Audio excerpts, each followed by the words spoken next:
Welcome to Flat Earth Debate Live. I'm your host, Nathan Oakley, and if you are new to this channel, or you've not done so already, then be sure to subscribe, hit the bell notification icon and join button if you'd like to become a Nathan Oakley 1980 channel member and keep up to date with the Flat Earth Debate. If you would like to support the channel, there is a super chat that runs alongside each of these shows while they are live, and there's also a PayPal, Patreon and crypto link in the info box below the video. Most importantly, if you'd like to join the discussion, simply mute the page you are currently watching, then click the link in the info box below this video to join the panel and express your views on the nature of Earth. If you do join, please don't swear. If you do, you'll be ejected, and if you are, please don't try to rejoin the stream using sock accounts. You'll be warmly welcome back on the next stream. Please also share the show on social media. Sharing the show obviously increases the live audience, but this in turn increases the chances of a more diverse panel, so please share the show on Facebook and Twitter. Now, we are joined by Arwin, Neil, 10th Man, and a whole bunch of people in Discord, so welcome one and all. What do you say? What do you say? What do you say? Hello. Good afternoon. Good morning. Hello. Good morning. Good morning. Good to have you all. Any evidence of a physical geometric sphere edge horizon, formerly known as the curve of the Earth or Earth curve? No, not. They don't even have it. They say you can't see it. It's over there. But if you have a higher resolution limit, then suddenly it's not over there. It's further away. So it's always out of reach, basically. So, Arwen, how does a physical object like that keep moving? Refraction? What's that? The bending of light around a presupposed sphere? Do we always have to deal with it? Sorry, just one minor correction. That's terrestrial refraction. I'm getting there. Do we always encounter it? Arwen, do we always encounter it when looking at the horizon?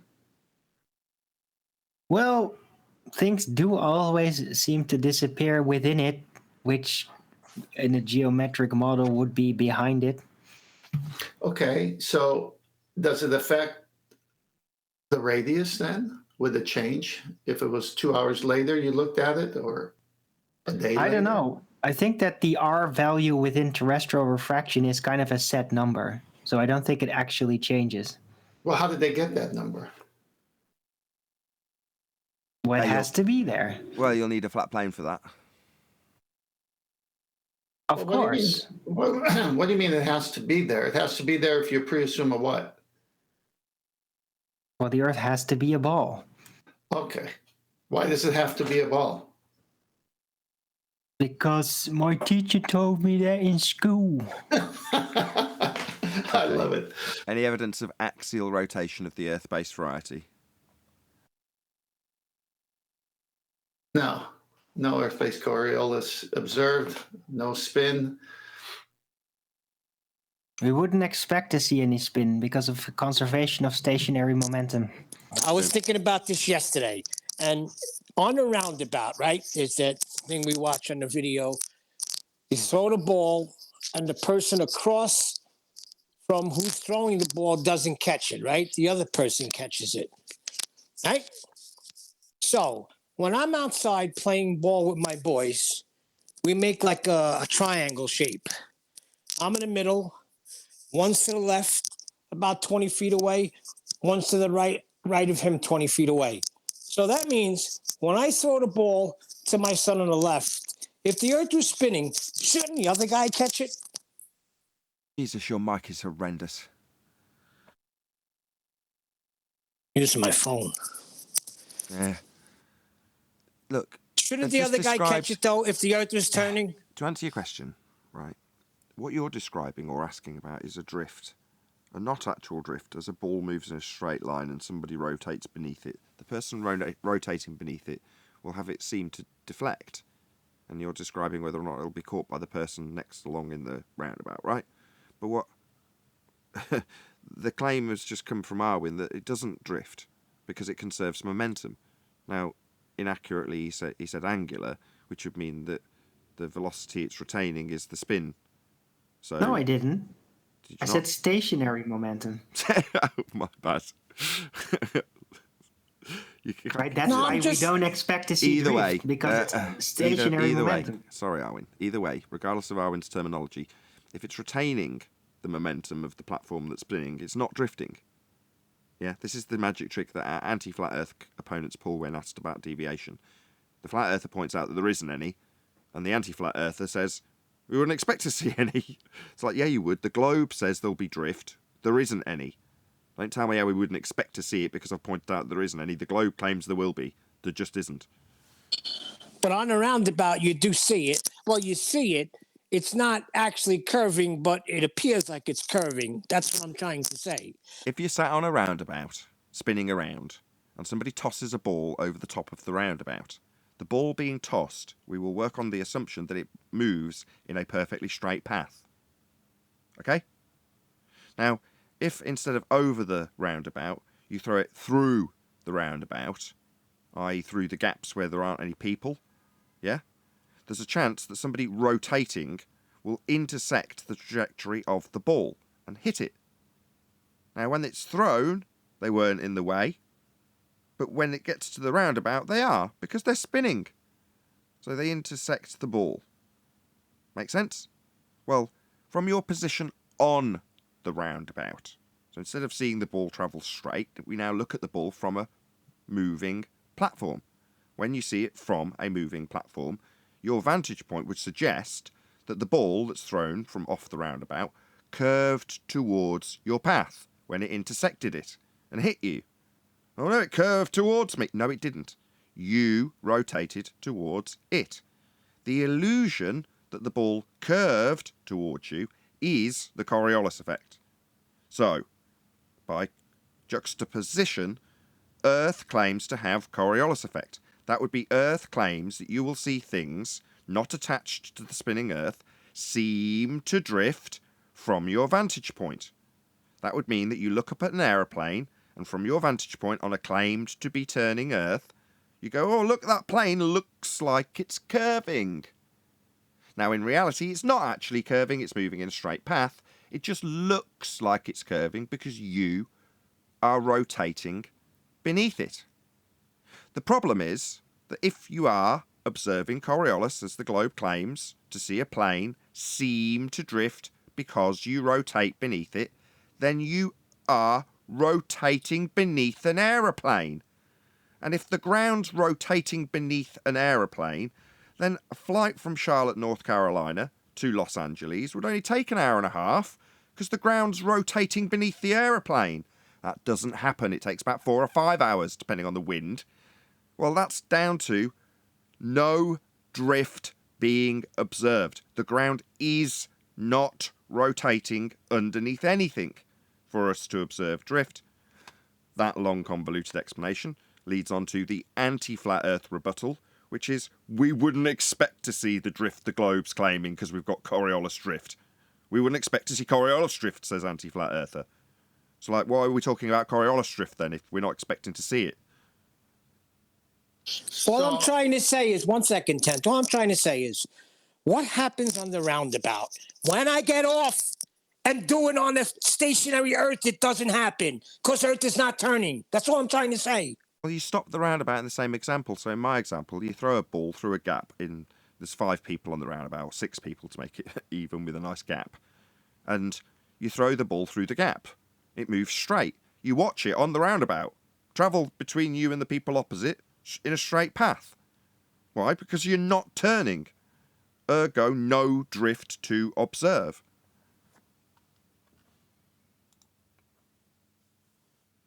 If Earth's turning, So I take it, Wolf. so we can move on. If Earth's turning, there will be Coriolis effect. It's the claim the globe Earth makes. We've all heard it, right? Coriolis effect.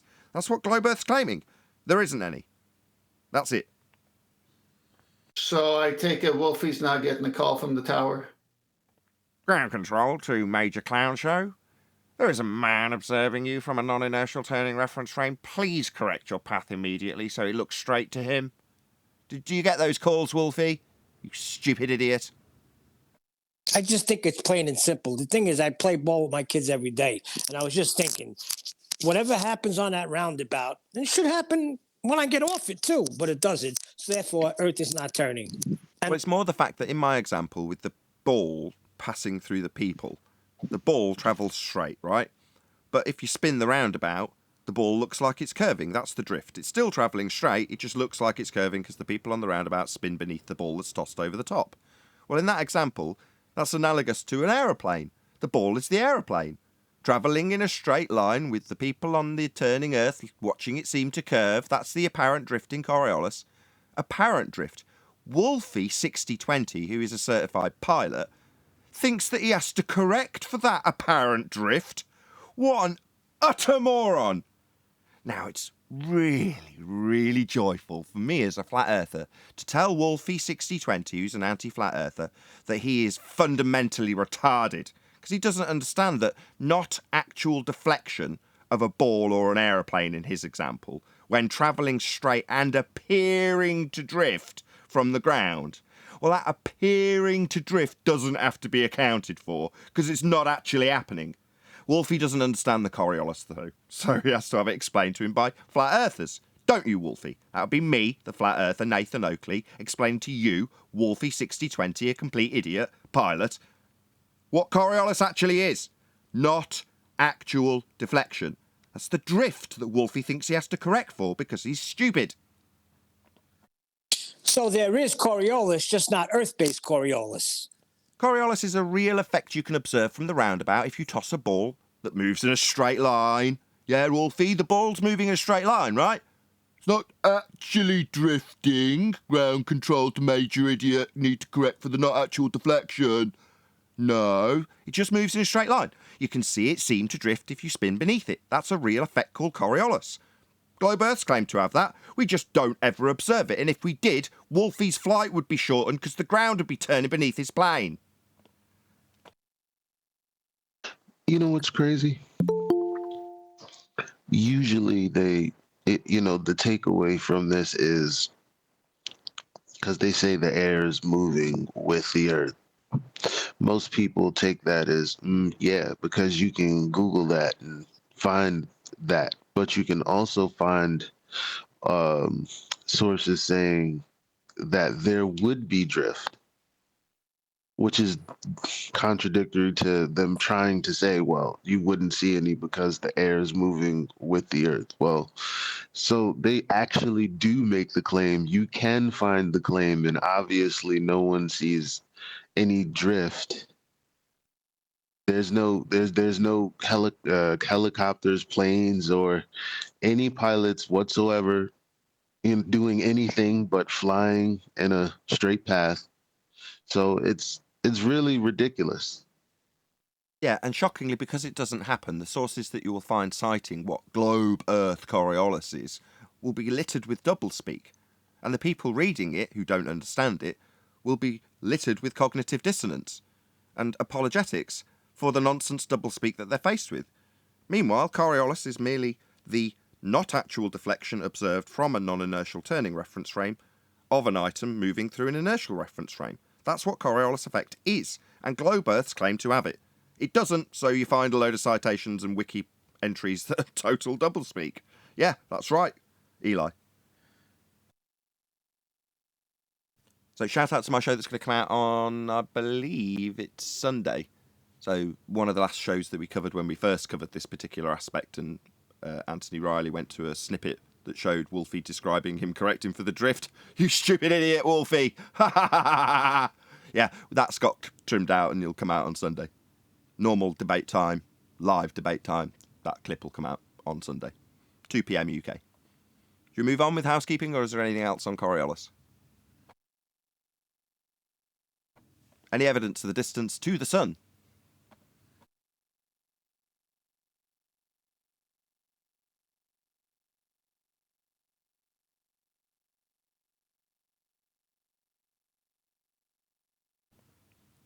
Has it crashed? Has my computer died? No, there's no evidence of any distance to the sun. No, sorry. Morning, guys. I think the response you're looking for is, you'll need a flat plane for that.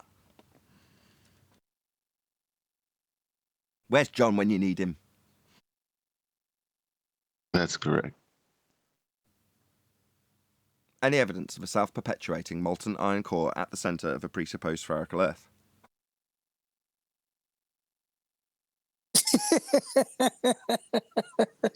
Well, they had a model, then they had a method of attaining whether that model would be true. Then they tested it. Then it turned out that every prediction was wrong. P waves and S waves. P waves and S waves. So that's definitely not evidence of a molten iron core then. That's their failed claim using P waves and S waves. Well, at least they gave it a go and failed miserably.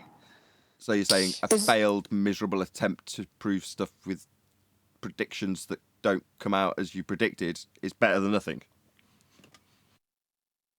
Yes, a fallacy is better than nothing. That's not a fallacy. That's just data that showed how wrong you were when you made your prediction.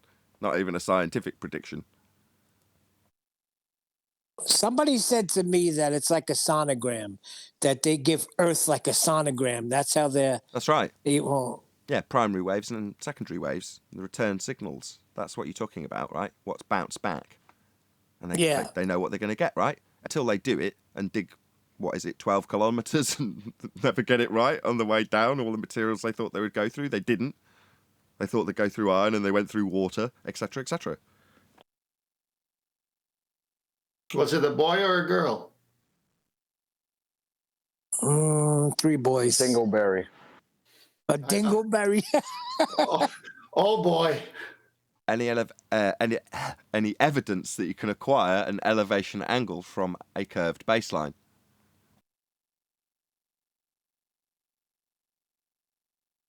I'd like to see it happen. Well, if you just presuppose what you're measuring is curved, but you actually utilize the flat nature of it, it can still work. That's total doublespeak. There is no flat nature to a curve. So what nature of a curve are you going to use as flat when it has no flat nature to it, Arwin? Well, the actual observation, right? But that hasn't got any curve either. I know, which is why you can use it. So which curve are we using then? Use The curve we're not seeing, or the curve we're not measuring, or the curve that won't give us an angle? Which one? Well, you see, you don't have to deal with the curve, right, to do it. You do if the globe Earth is the debate we're having, and we are, with this show's called Flat Earth Debate, and the Western worldview is that we're on a spherical surface, Arwin. So you don't have to, but welcome to Flat Earth if you don't. I know how. Go on. Take your measurements from the center of the Earth. Oh, yeah. And then you'll have... Center of Earth button engaged. Nathan, can you go to the image I put in Master B for this question? Told you guys, it's right next to the turbo boost. The center of Earth button's next to the turbo boost button. Is this the black and Maybe white you could picture take your measurement from the center of ball Earth using P waves and S waves. If you say so. Right, is this the black and white image that you wanted me to put up? Yes. Okay. This is comical. So you see a guy with a quadrant to the left, and then a person to the right, kind of like a theodolite type of thing. So here we go. Image from the title page, Bunny Castle's treatise on plane and spherical trigonometry. In the drawing, one gentleman is measuring the height of a church spire, presumably in preparation for a plane trigonometry problem. The other is measuring the altitude of the sun for a spherical problem. Western Archives, Western University. We've been through this. These are angle measuring devices that need a flat baseline. Yeah, they're both doing the same thing. So they're both measuring a flat plane for an angle. The one on the left isn't doing it for a sphere. He's doing it off a plane. The tool itself can't work without a flat baseline. Very good, very good. Any evidence you can have gas pressure without the necessary antecedent of a container to press upon? The universe is the container. No. The universe is the area of volume that the gas would expand into if we had outer space. We'd all be dead. It's not a container, it's an availability of volume. But there's a gradient. And into eternity. that's a delta of the gas pressure that you'd have to have in the first place, which requires it to press on something for it to Right. develop that delta of But a there gas is pressure gas gradient. pressure. There is gas pressure in the universe, right? It just is more thicker here at ground level. Ergo, we must have a container. Yes, the universe is the container. Right, but the claimed universe in the heliocentric model is absolutely vast, and that would be your V in terms of your standard gas law and the availability of volume that the gas could fill. Well, that would mean we didn't have any gas to breathe based on that volume, Arwin. Well, maybe the distribution of the gas within the volume is not as straightforward as we would typically experience it here on Earth when we simulate something like that. No. Whenever we simulate something like that, no. All simulations will require containment, Arwin. I know. So we've got to have a I'm container. not denying that. Well, so back to this. Arwin's just decided that he's going to seem like he's arguing when actually he's agreeing with me. Oh, yeah, but I'm just saying, like, if you just see the universe as a giant container, then the problem is technically solved. Yeah, sure, there's still a bit of a gradient oddity, right? Nothing you can't overcome. So you're just relabeling the word container with the word universe. Okay, that makes a lot of sense. Arwin, this universe of yours, would that also contain the vacuum? Well, I think that the vacuum might have simply been a bit over-exaggerated, based probably on they wanted us to believe it was a vacuum, because then it would be a lot harder for anybody even to imagine that they could get through that, right? Nightmares of vacuum is vacuum death, decompression spaceships. Oh, it's so scary, right? But maybe it's just not. Maybe it's just like in Spaceballs, right? Where they simply pop out the ladder and climb down. So container.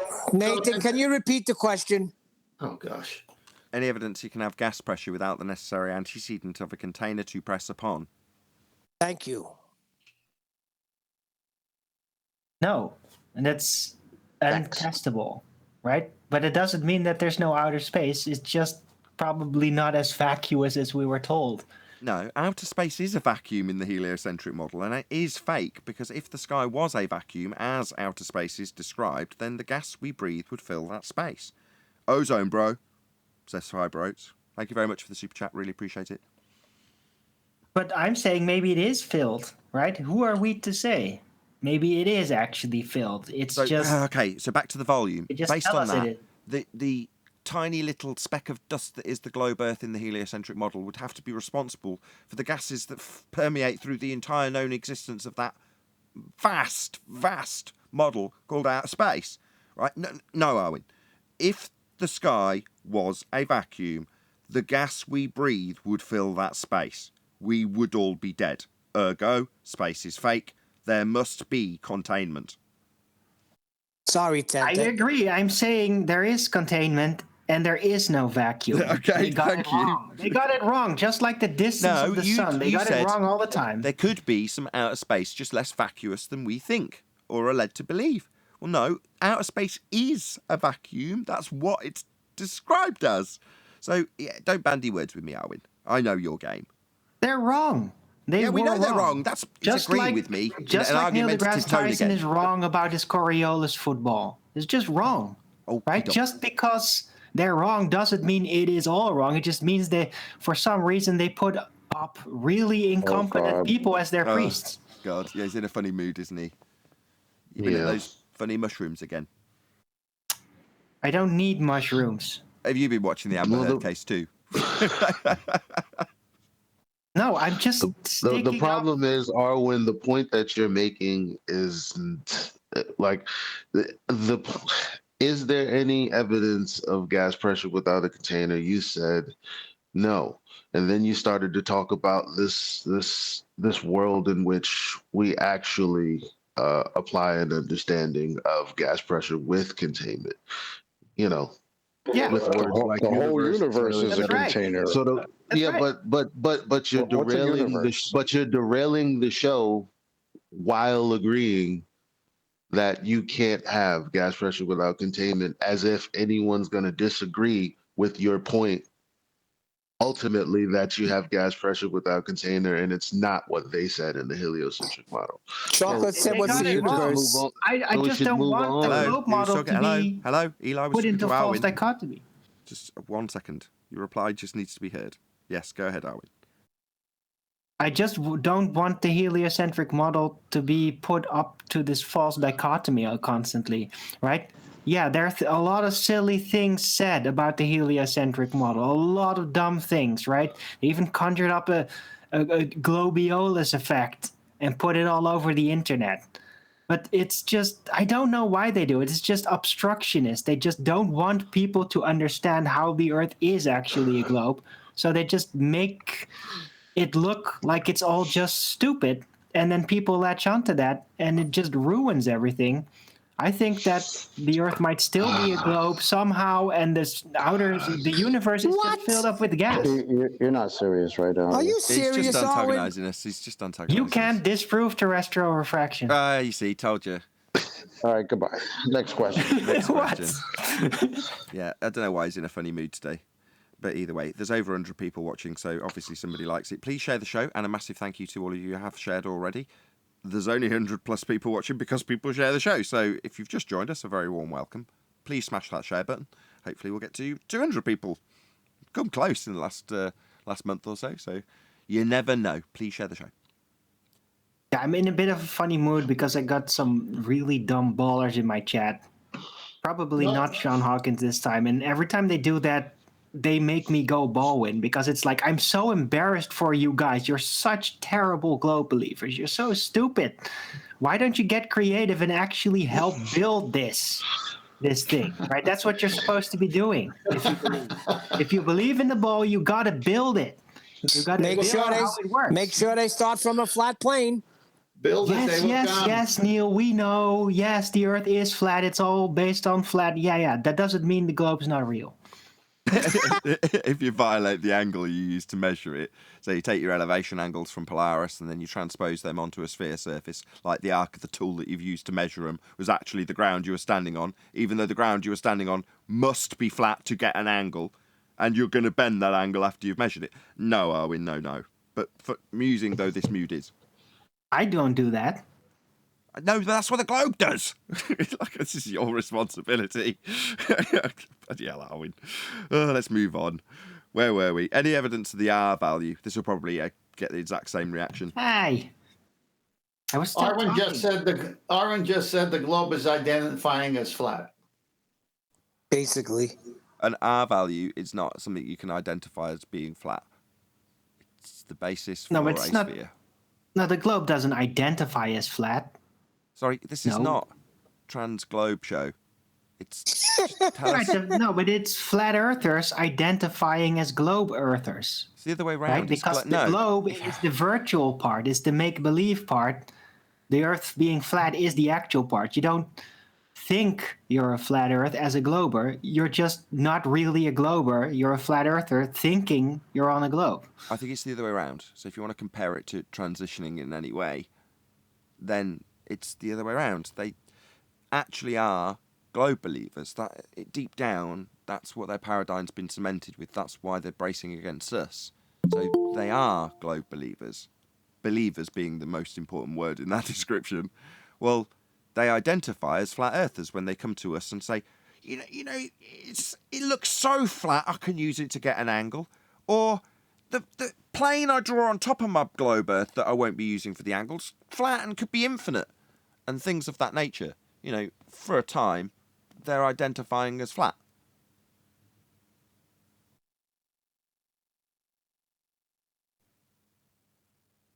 Should we move on? R value Okay, then? Nobody gonna give it me? R value? Anybody? Well, I was going to correct you on something. There was an airline called TWA, Trans World Airlines, but it's out of business. Yeah, as for the R value, you can't measure it because of terrestrial refraction. Makes optical measurement impossible, so you can only derive it based on celestial angle derivation. Yeah, that's an interesting way. Arwin's just phrased it in a complete reverse way that I've heard it. He's saying you can't get R because of terrestrial refraction.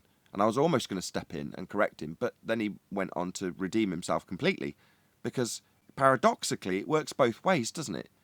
In other words, you can state it that you can't get R because of terrestrial refraction. Why? Well, it includes R. That's perfect, Yeah, Darwin. but you can still That's so much more derive it, consistent. right? That's brilliant. Well, But you can that's not the still reason. derive it, though. Did everyone spot From the length. subtle difference in terms of how much faster that makes that statement to make? You can't acquire an R value because of terrestrial refraction. Yeah, you can only Right. derive the R from the refraction. But the refraction No, you includes can't R. derive it from the there it is. Hold on, refraction. Arwin. Just thank you, Byron. Yeah, perfect. But the refraction you're talking of includes R. Yeah, that's why you Yes. can derive it. No, you can't derive something from a formula that literally invokes it. That Exactly. doesn't work like that. It's But you paradox. can still derive it from the celestial angles, right? The equator length. It's not measuring, but it's the only thing we got. Well, it's based on a derivation that has a presupposition attached before you even make the measurement. But yes, I agree with you, Arwin. I just like the fact that in a tete-a-tete, that gets wrapped up real quick. You can't get your R value because of terrestrial refraction. That's just so beautiful. What was your response, Brian, to that? My response, well, you can subtract it from the refraction. But the refraction includes the R value. Bang, over, done. And that's why you can subtract it. No, it's paradox. You can't That's get right. it if it includes it. How are you going to measure it if your refraction value includes it? End of argument. Yeah, You can't get it. It's the Arwinian paradox. Yeah, But you can still derive it another way, which is very long-winded. That may be. I'm just wrapping up the Arwinian paradox off the back of the Black Swan. It's just that tends to go back and forth and round in circles because you can't summarise it so quickly or succinctly as Arwin's just done. I don't think he intended to. It just came out in a different order today. But glad it did. well, what I was going to say is you can't derive R from the ground due to the tangent plane. Yeah? If they're going to claim that that's what you're actually dealing with, and they do at the moment, then again, that's the same principle when Rufy decides that he's going to invoke a geometric horizon. Precisely, Brian. Shout out to Mike, Yeah. 808, for hitting the super chat. He says, I'm forever on Team Arwin. I totally agree. Arwin's ace. Dick. Yeah, how are you supposed to derive R when you're constantly dealing with a tangent plane, Aidan? I mean, what do you expect people to do? Yeah, You're going to have exactly. to derive it a different way. Yeah, when you've got a big tangent plane. How's that geometric horizon working out for you there, Rufy? But you don't need that though, because you're not trying to measure the horizon or anything. Or correct dip from it or anything. Yeah, they are. I mean, that's precisely what they're doing dip corrections. No, Yeah, you don't. that's why measure they're the drawing horizon. out. Yeah, that's why You they're drawing can't out. use the Just let me horizon to correct measure you. R. Oh God. Yeah, that's what they're doing at the moment, Arwin. They're drawing out straight lines to a geometric physical tangent point, formerly known as Earth curve. Aren't you, Rufy? Maybe you'll join us one day and tell us all about it. Yeah, you can bet your bottom dollar we won't be doing that. They're just terribly behind, right? They're still stuck in these old argumentations when they know they can't use the horizon to establish Earth curve or the radius value. And they just don't want to let it go because it's just that time when it seemed so straightforward, right? You could just do it right there. Well, you can't. I'm sorry. The globe Earth world is just not that straightforward as you would want it to be. Well, It's how not. did they measure it? How did they measure it, Arwen? Truth is always They super don't. complicated, You can't isn't it, Arwin? measure it. Truth is always extra specially complicated, isn't it, Arwin? It is. Yes, indeed. Did you say you can't measure it? You can't measure a non-geometric horizon. Well, if I was a baller, I would have been claiming that the dip correction proves the globe and proves R. And then, like, obviously, it would be put to me that most people would say that the geometric horizon doesn't exist, that the dip correction is a correction back to flat. But the actual response is the dip correction doesn't exist. It's a mathematical thing because the geometric horizon doesn't exist. But if I was a baller, I would be claiming that the dip correction proves R and proves the globe. Because from this just from a flat earther's point of view, that would be the best argument they would have Oh, yeah. at present. Yeah. Oh, really?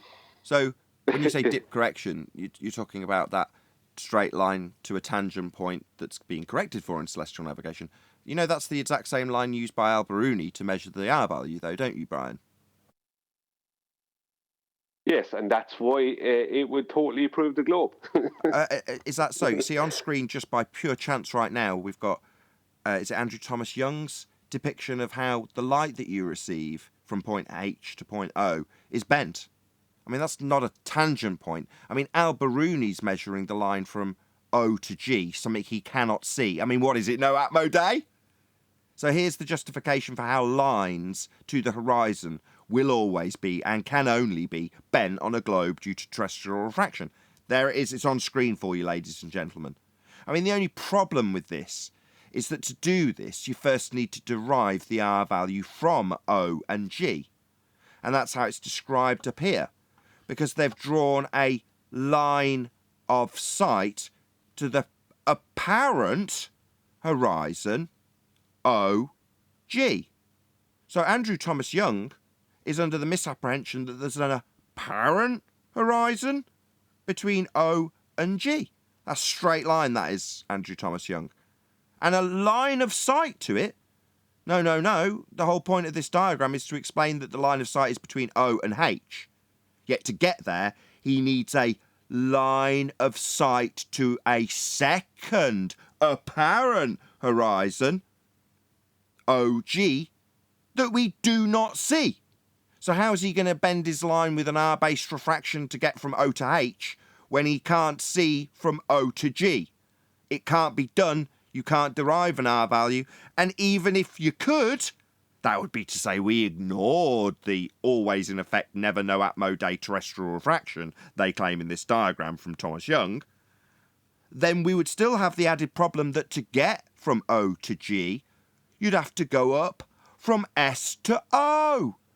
And when Al-Biruni did that, he measured the height from S to O off a flat plane. Yeah, Nathan, my hang on, Brian. No, you continue, Nathan. Go to Master B, and I know Brian could officiate the slide just as well as anyone. Well, I just want to say, as a baller, how I would argue the point would be that no, you don't understand, Nathan. All that has been corrected for with the dip correction. We're correcting the refraction. It's a refractive correction back to flat, or back to, like, I wouldn't say flat, but I'd say it's a refractive correction back to, it's a 7/6 whole correction. I'd be trying to bring things back away from the geometric horizon back to what we actually see. But the whole point will be to still keep the geometric horizon and the dip correction alive. But sorry, okay, let me just respond to that. Sorry, what geometric horizon? Keep what geometric horizon alive? How's that geometric horizon working out for you, Rufy? Alive and kicking, is it? Sorry, Brian, what geometric horizon? Well, I don't want to be playing ball or Brian too much because I don't want to annoy you, but I would then say the one in the dip correction, Nathan. And where's that? And where's that in reality to be correcting from it, Brian? Well, due to refraction, we can't see it. That's where I. So hold on, everyone, shut up. So we don't see it. Why would we be correcting from something that we don't see? I don't follow, Brian. And even if we are, you say it's actually being corrected to flat. Yeah, because we have an atmosphere, Nathan. You understand, we have an atmosphere.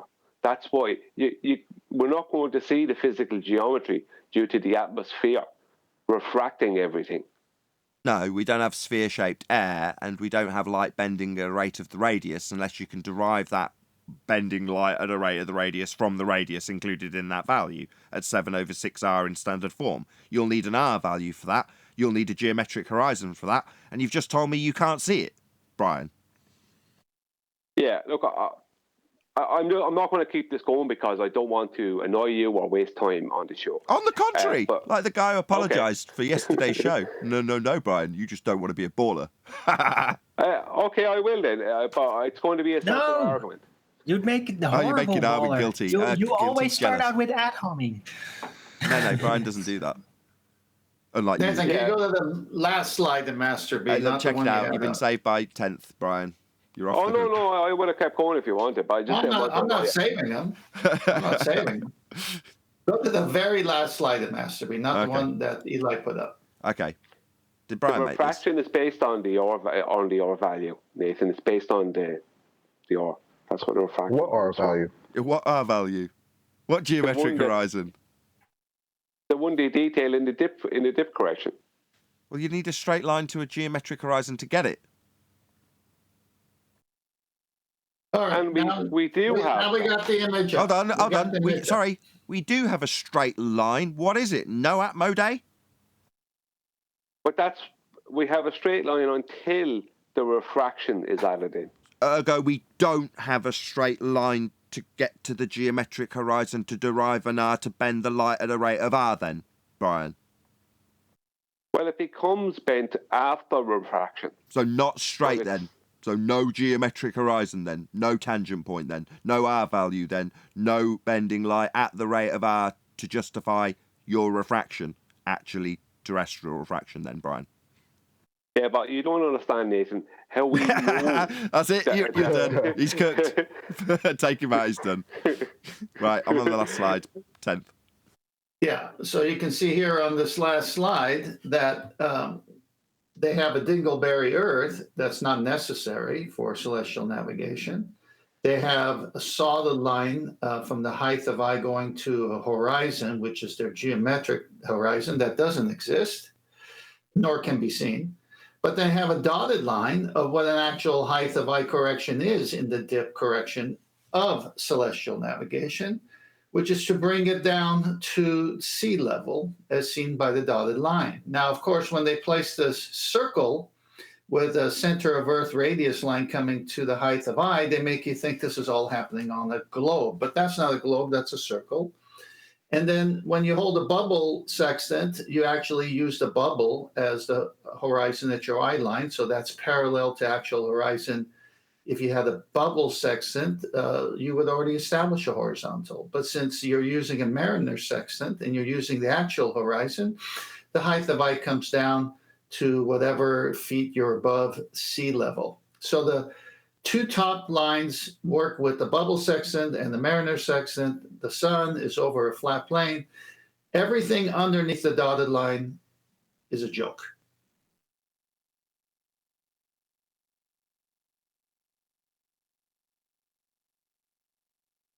I've forgotten where we are in housekeeping. Any scientific evidence of gravity? No, it's not possible to have scientific evidence for something that does not even have a defined effect in reality. Any single viable hypothesis from any of the fields of astronomy, cosmology, or astrophysics? Gravity bends light. Sorry, we just covered gravity. You didn't say a word. Oh, sorry, I was just AFK for a second. No, you can't. You can't have a correct hypothesis, scientific hypothesis from those fields. They can't test the effects they do experience or observe, I should say. Yeah, they got phenomenons to look at all day, but what are you going to manipulate with any of those? We'll wait. Yeah. Well, you will can be. manipulate whether you can see it or not. I can about close it. my That eyes. sounds like you're manipulating Sounds like- yourself. Sounds like blinking. That sounds. Sounds like blinking to me. Yep. That has happened on a couple of the shows. I think it was attributed to Gem Panda, but I wasn't personally involved. But yeah, you know, well, it's not a phenomenon, nothing's happening. You're talking about a concrete noun. Yeah, but if I stop looking at it, and I look again and it's there, right? Phenomena.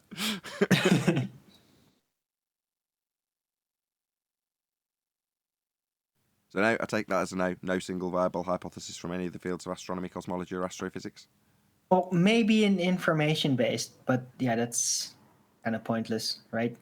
Because it is naming, the naming of things. Now there could be potentially something experimented with, like, oh, how do we perceive some phenomenon out there if we alter the name somehow? But that's basically, it's more a psychology study than would be actual natural phenomena study of the celestial lights. So Off a flat plane with angles. The closest they got to it, when I say the closest, it's not close, right? But the closest they can get to a viable scientific hypothesis is celestial spectroscopy. And that's something that allows them to give a claim to what the stars are made of, this kind of thing, and claim the sun and stars are the same thing. They're all the stars, like they have to. That's like a whitewash for them, right. It whitewashes over the fact that they don't have a viable scientific hypothesis and can't get one, because if they could, they'd have one, wouldn't they? Yeah, but celestial spectroscopy, it's more like celestial colonoscopy, if you ask me. That's excellent, Darwin. Yes, it is. Especially with Uranus. Yeah. You nailed it. I think that's it. I think we covered all the housekeeping questions. 45 minutes into the show, 120 people watching. Thank you very much to all of you who shared the show. Got quite a few videos coming out, so if you're a member, you've probably seen all of them. And this morning, just before the live show started, and typically I started doing my technical stuff late because I was publishing a video to the members, and then a load of technical issues had happened. So there we go. There's no pre-show on this show, if you're wondering why. There was one recorded, but it was like 8 minutes long, so it's not even worth publishing. There was one story from One Deck about... actually, One Deck, are you there? Yeah, I'm here, like. What do you want? I'm hoping you can tell your story again. Yeah, sorry for the delay. You were telling us in the pre-show about the people you've communicated Flat Earth to while you're out and about doing your techie work. Can you regale us again, just on account of the fact that I'm not going to bother publishing the pre-show with the technical mic issues, and then that was literally the only thing of note in the pre-show? Yeah, it comes from yesterday. We were speaking about maybe getting people more involved with the nature of the Earth being flat and not a globe. Now we've all been lied to, and how we can spread the truth. I do some DJing, and I get about a bit, doing a few gigs, and even I've started doing it, just going out for a drink and a meal. I wear my Flat Earth T-shirt now, or hoodie, and I'm finding a lot of people are coming up to me and asking me, am I a flat earther? I don't necessarily tell them I'm a flat earther. I just say I find it extremely difficult to believe I live on a spinning globe. And that seems to grab the attention a little bit more. And it strikes up a conversation. And I went out the other week with my Flat Earth T-shirt on, and about 15 people approached me. I wasn't approaching anybody or forcing the issue. People were just coming up to me and asking me about the subject. And I discussed it with them and dropped some of the issues that you guys have educated me on. And they was very interested, and I think they've gone away and thought about it and looking into it. So I'm going to continue to do that. I may even get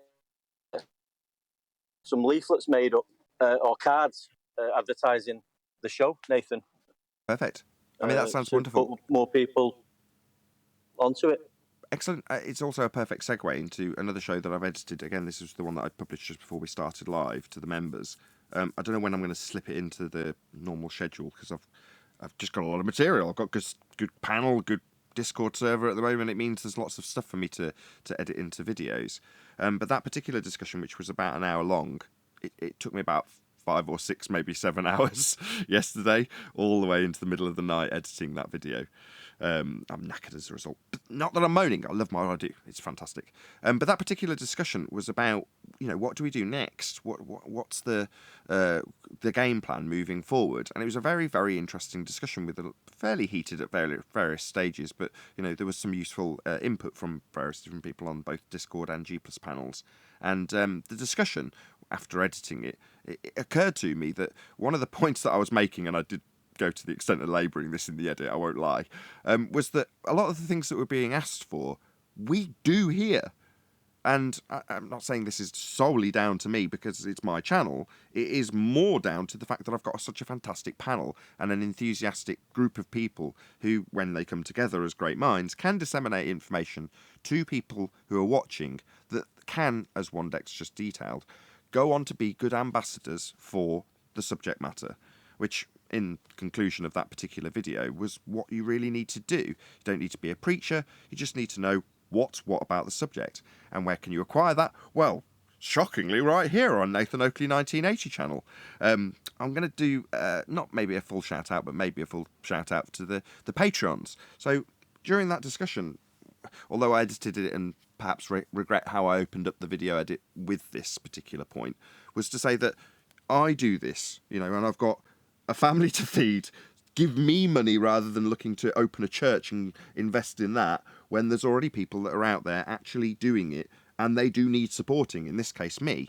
So I'm like, well, why not on the live show point out that you've made an edited video about the subject of how we can develop Flat Earth going forward to reach the masses. In some people's opinion, that was what the overall game plan should be, and potentially what would be involved in doing that from a business perspective. So we had a guy on, I've forgotten his name, something Truth, and he was saying, oh, well, I used to help businesses, and what I would suggest they do is look at these aspects of business to decide how you should promote the platform and build it so that people buy what you're selling. Now, what are we selling? Well, we aren't really selling here because we're training here. We're training people how to sell Flat Earth. And that's the core of the basis of this particular platform. And it's done in a debate format because that's far more entertaining, and etc, etc. I've done all the considerations of how it's going to be presented and packaged to an audience in that regard. But I'm not shy about e-begging. In other words, this is what I do for my living. And I'm very proud to do it in the subject matter arena that we have found ourselves. But by the same token, when everyone's around me saying, we need to raise funds for what? Well, to get the quality of the dissemination really high. You're like, I do that, give me the money. So that show comes out, but I'm prefacing the fact that I started off with that kind of exasperated tone without any context around it right in the intro, which is to say, I do that, give me money. And without the context around it, maybe it doesn't sound as good as I would potentially hope now I've watched it back and published it to the members. Not that I'm going to be asked to change it, there's going to be other videos to edit, but I'm using this to wrap up Wandeck's point that he's going out as a good ambassador, and also that I haven't shouted out my Patrons because there's going to be no pre-show because of technical issues. So shout out to everyone who supports me on Patreon, again, as that links back into the fact that I'm saying I need support, this is my living, and if I don't get it, the show dies on its arse, as do I. I'll be out stacking shelves or driving a lorry again, or whatever it was I was doing previously. Probably not a rep, I'm too old. But I can now train people to be good reps, and that's how you expand the subject. That's how you get people to be more accepting of it if you know what's what about it. It's hard to argue with someone who knows their stuff when they can detail how you use a flat plane to develop a sphere in the manner that we do here. But, like I say, we're not necessarily expecting you reach the tip of the spear in this debate, but get the information that you may disseminate to the next man as good as it can possibly be. In other words, be a good ambassador. So that's that show. I don't know when it'll come out, so I don't know what time to recommend you go and look at it. If you are a member, again, they're the people who support me in this endeavour of dissemination of information. You can go and watch it now. And thank you very much for being a member. Thank you very much for being a patron. Thank you very much to all of you who smashed the super chat. I really appreciate your support, because without it, there wouldn't be a show. There wouldn't be any dissemination of the high quality of Flat Earth information, which I'm not ashamed to say it is. It's of the highest standard that there is. So, please support this show, smash the super chat, and all that good stuff. Right, there you go. That's my plug under 3 minutes. Anybody got anything to add? That's what a few of us were trying to say yesterday, that's what you do. Do. And now, do. I have to ask Armin a question now that he's been in Baldwin mode. Armin, how did they discover Uranus?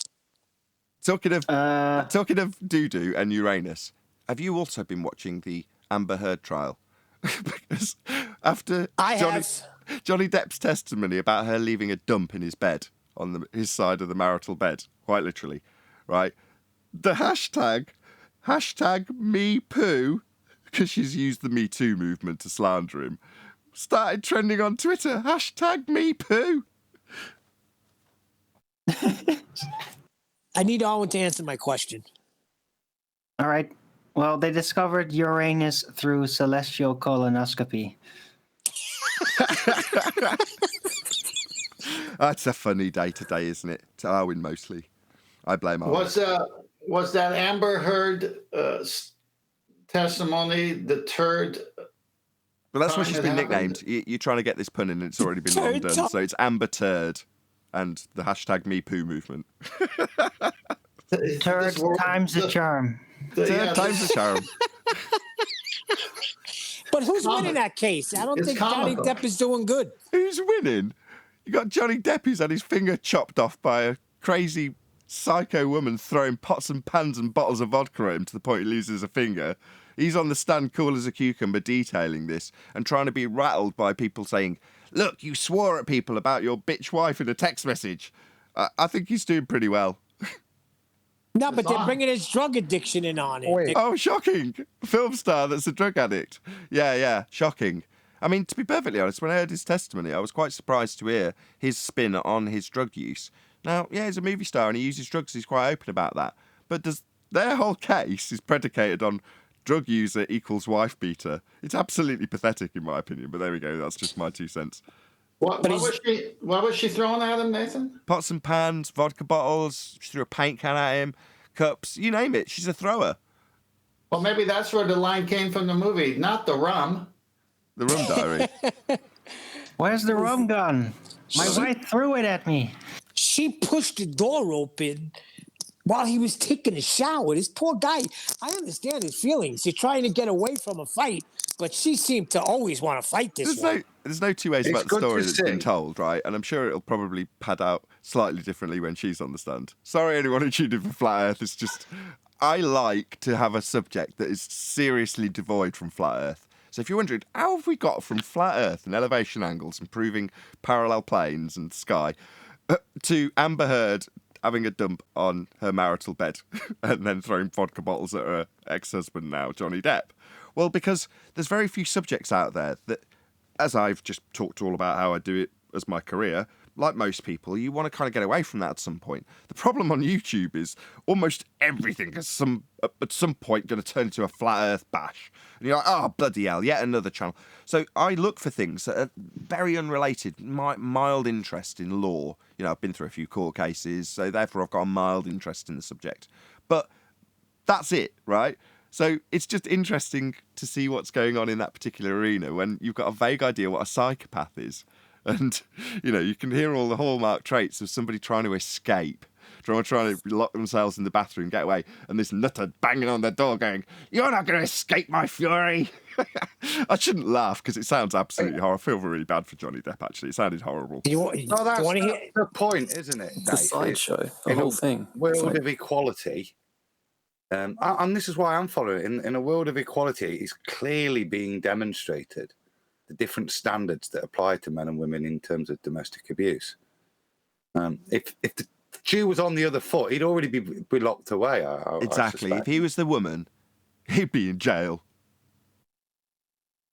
You want to hear something like Ghislaine funny? Maxwell. Like they'll put certain show trials up on for everyone to watch, like the Kenosha Kid or the Johnny Depp thing, and then other trials. We won't be talking about those. Yeah, I know what you mean. Well, there is a connection. Yes, there's a connection between the pots and pans flying. If the ground was spinning underneath the pots and pans, she would have never connected. Amber Heard's vodka bottle disproves Coriolis deflection. Right on. Okay, I'm just going to do a couple of quick shout-outs. So, shout-out to Sebastian Tello. He says, greetings from Florida, and also Sensual Goat, who's the guy we've been talking about recently with the leaflet drops. There's a whole show pretty much spanned out from what you did, Sensual Goat. So I don't know if you realise that. I don't know if you remember, but check it out. But that is basically off the back of what you did. That's where the conversation direction went. I think you even got a mention. Yeah, you did. I kept it in. Right at the end, you get a mention from Neil. So there we go.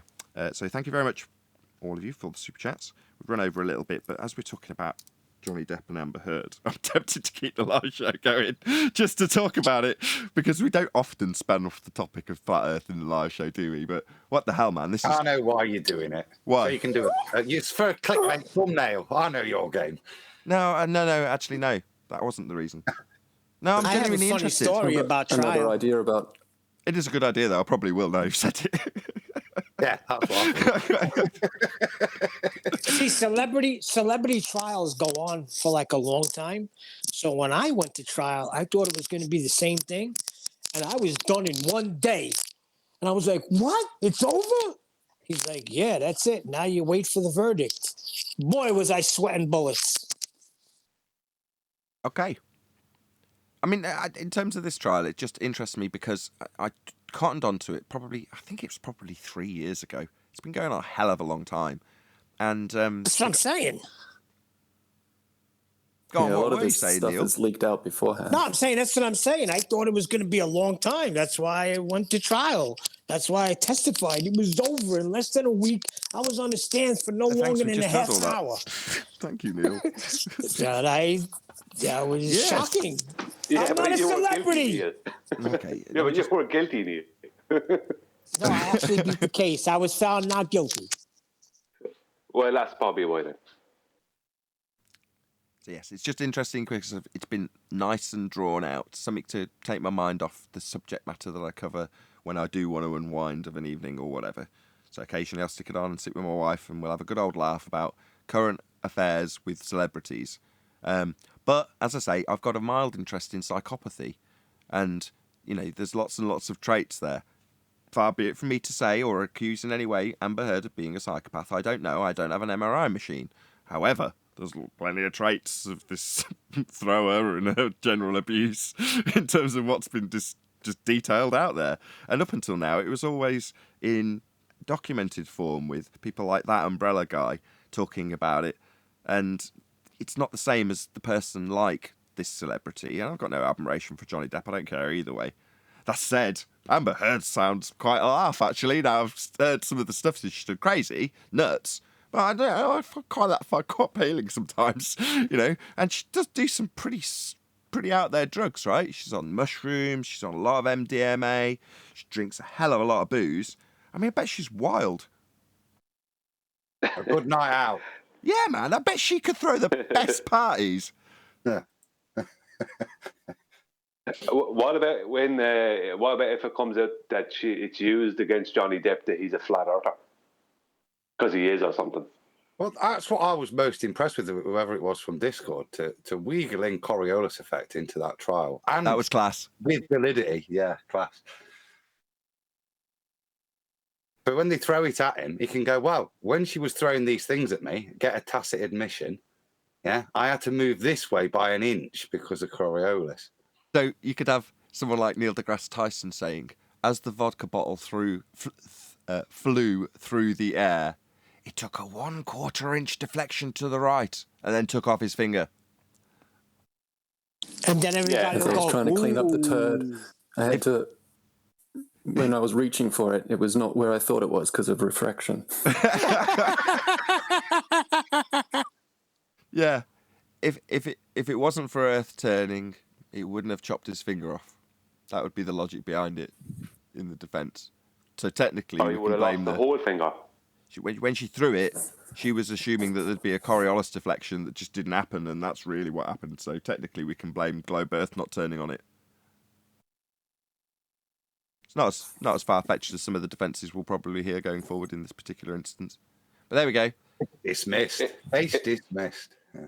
It's as good a globe proof as I ever heard. Literally. He is pretty cool let me tell you, on the stand, he's a cool cucumber boy. Well, they're actors. One of my favourite lines was, "Have you taken drugs with who's the guy? Marilyn Manson." Hunter S. Thompson. Well, Hunter S. Thompson's a different story, because when he talks about Hunter S. Thompson, which was in his opening, he talks about, and I believe him, you can't be shit-faced when you're acting. You know, you couldn't pull off Fear and Loathing, that Hunter S. Thompson's movie, if you're stoned. You can't do that. I mean, I'm a trained actor. I know what acting involves, and you can't be shit-faced. It's just not possible, you know, to pull off that sort of performance of being shit-faced, which is why it's ironic, and I get the point. But in the case of Marilyn Manson, so Johnny Depp's being questioned about whether or not he's got drunk with Marilyn Manson. He's like, yeah, we've drunk together. And he's like, well, have you done any other drugs? And he's like, I think he alluded to have taken cocaine with him or something along those lines. But then he says, have you taken any pills with him?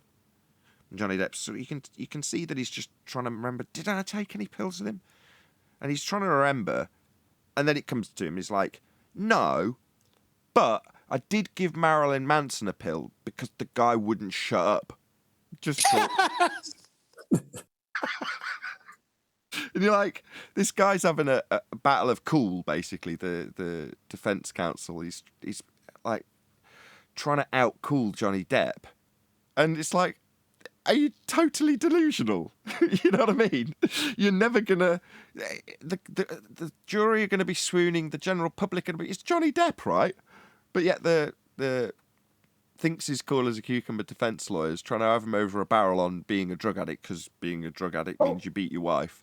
And when he does so, he's getting stories out of Johnny Depp about how he's basically given Marilyn Manson a Valium to stop him talking so much.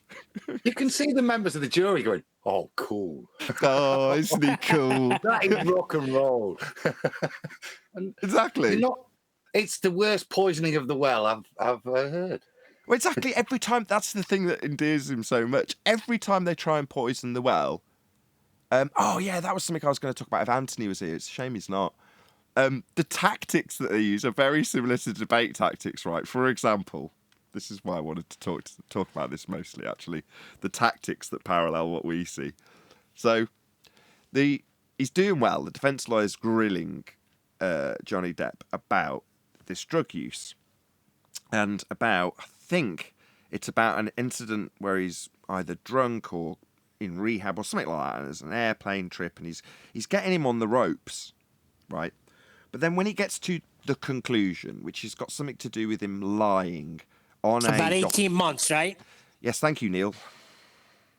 It's got something to do with him lying on an insurance document, where the insurance document for Pirates 5 or whatever says, have you taken drugs that were prescribed, illegal drugs prescribed or otherwise within the last 12 months? And he says no, right?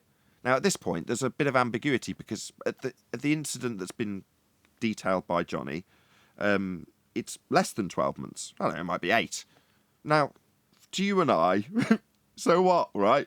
You're telling me no one's ever ticked a box on an insurance form and going, oh, fuck it, who cares? You know, yeah, of course. You know, and then just passed it back. So what? But the guy is trying to use this very weak point to have Johnny look a bit, you know, like a liar. So when it gets to that detail, you ticked yes here, didn't you? The what do they call him in claimant terms? I forgot what they call the claimant in the States. Plaintiff? The plaintiff's counsel, every time he's trying to get to this really important point that Johnny's lied, essentially true, by a couple of months on this form, they're saying, excuse me, could we just get a copy of this form as a form of courtesy? So the proceedings stop, the momentum stops, the defence counsel's fuming, he's storming back and forth, pacing up and down, because he's right on the cusp of having his point made, right? So then the proceedings start up again, and he's launching into the same question about this ticked box, and then another interruption by the defence counsel to get it redacted, where it says yes or no. It's got a black line through it, so they've got that removed, so that takes a little bit more time.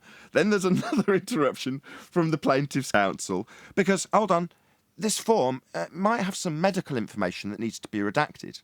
You're like, oh, this is a bit weak. Bloody hell, are they going to get in trouble over this?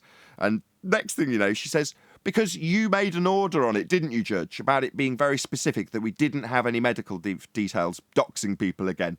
She's like, oh, yes, we must take more time to make sure there's no medical information and all the redactions are correct. So that slows down the defence again. So he's still pacing back and forth.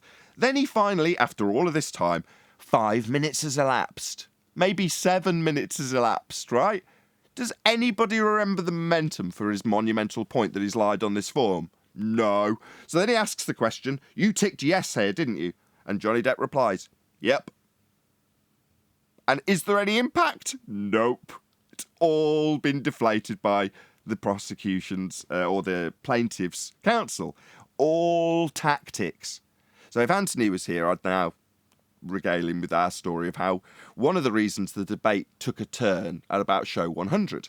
Anthony kept pointing out that the tactics from our opponent's side on the Globe side would be when you were onto a winner and you're making your point and you're building your momentum, obfuscate the point as much as possible and let it segue off for as long as possible and then address the point. So it's not that you've just been a wanker and you've ignored the point. Do address it, but after all the impact's been lost from the person trying to make the point. Even concede it completely at that point. Who cares? Because the impact gets lost. And that's precisely what we saw yesterday in terms of the weak, as it were, defence, trying to make something of what they've got, which is very little. And they've got little to work with. I mean, in many ways, I do actually quite pity Amber Heard's defence team because they've got very little to work with. And what they have worked with, the scraps that they've got, I mean, they're really trying. And when they do, you're like, come on, you can build this momentum. You can do it. You can get him to admit he's a bloody liar, right? He ticked the form. And then all the sales have all the wind taken out of him just by a couple of clever questions here and there. You're just like, yeah, we see that. Yeah. But you need a straight line, don't you? Oh, excuse me. Can we just point out that you've interrupted? Etc. Go on, Neil. Yeah, because he said he was clean for 18 months. That's what the guy was getting at. And on the form, it was only like 11 to 12 months. But he never got to get that point because she kept interrupting. She's really good, his lawyer. Oh, they all are. See, that's what Zanuck tried to do yesterday. And that's why muting is justified.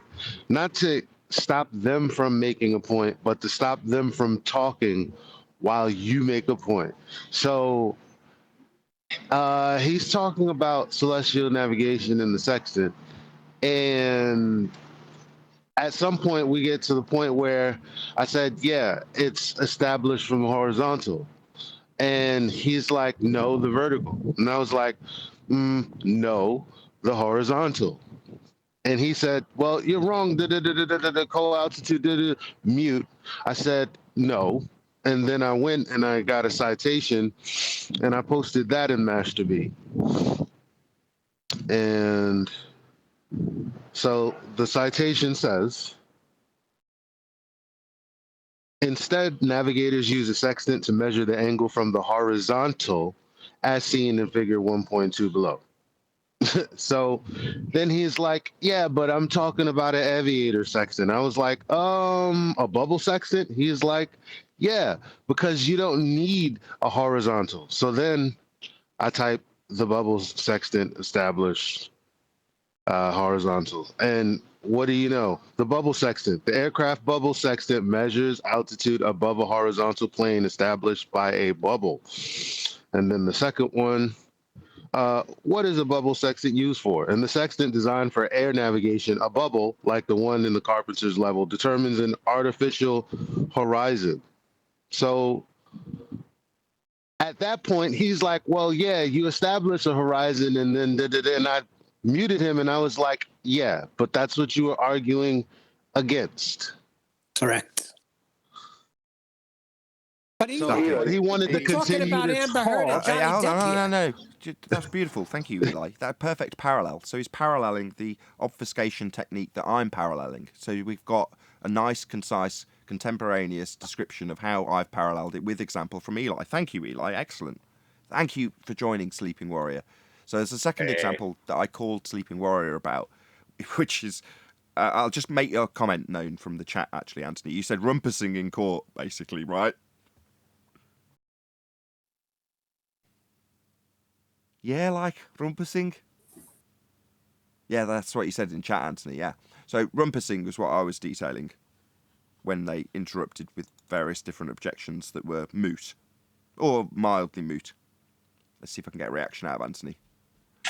Sorry, I was trying to find my active window. I've got about 50 minutes. I've done a rumpus where I've got about like 50 windows open, and only one of them has got the microphone unmute button. Yeah, tactics in court. It's watching them like. What was that tactical one that you told me about the other day when it was? That's what I'm going to do now. Okay, so yeah. Well, nobody spotted this, and I'm glad we're talking about. And we're live, and I've just changed the title to Johnny Depp trial. Thank you very much for reminding me, Adam. So what happens is there's Amber Heard's current girlfriend, who is a journalist, on the front row of the defence bench, if you want to call it that. There's a couple of tables, and there's the public section with a bar between them. She's at the front of that bar, so she's not in the proceedings. But the assumption the judge said later was that she was part of the legal team.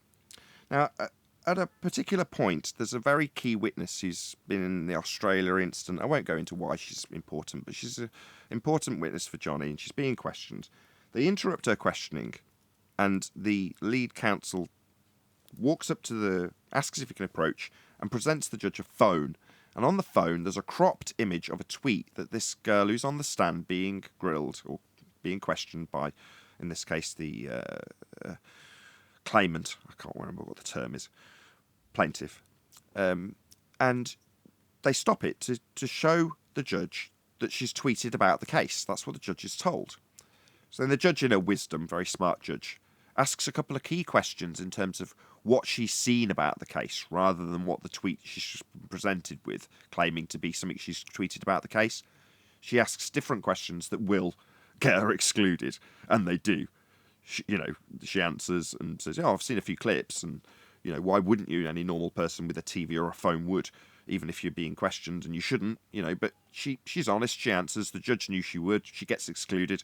Job's a good one, based on this text, or tweet. But the tweet has actually come from a year earlier in the case that's happened in the UK, and it's just had the date cropped off by Amber Heard's girlfriend from the stands. So, the following day, all of the pro-Amber Heard people who are reporting on it say, hooray, this girl, who's Amber Heard's girlfriend, who presented this phony baloney evidence and interrupted the proceedings, is also getting kicked out. They're ordering her to be gone. Hooray! She can't come back. Okay, that's called a tactical foul. So you want to get a key witness like that, who's a makeup expert and a key witness in a particular area where there was very few of Johnny's friends around. You want her on the stand answering certain questions that now won't get answered. And what? The crappy journalist girlfriend who's clearly just being used as a useful idiot gets kicked out? Wowee, she wasn't even a witness. So a tactical foul was employed. And the rejoicing was that the ex-girlfriend has also been kicked out. So, hey, no, that was probably always the plan. She's lucky she didn't get any sanctions. But the point is, who cares if she does? She's not important to the case. But the person that she's influencing and getting kicked out for, or given the red card by a football analogy, is just a tactical foul. And again, Anthony, hopefully, will now give the example of a tactical foul with Geo Streber and the rumpus. Go ahead, Anthony.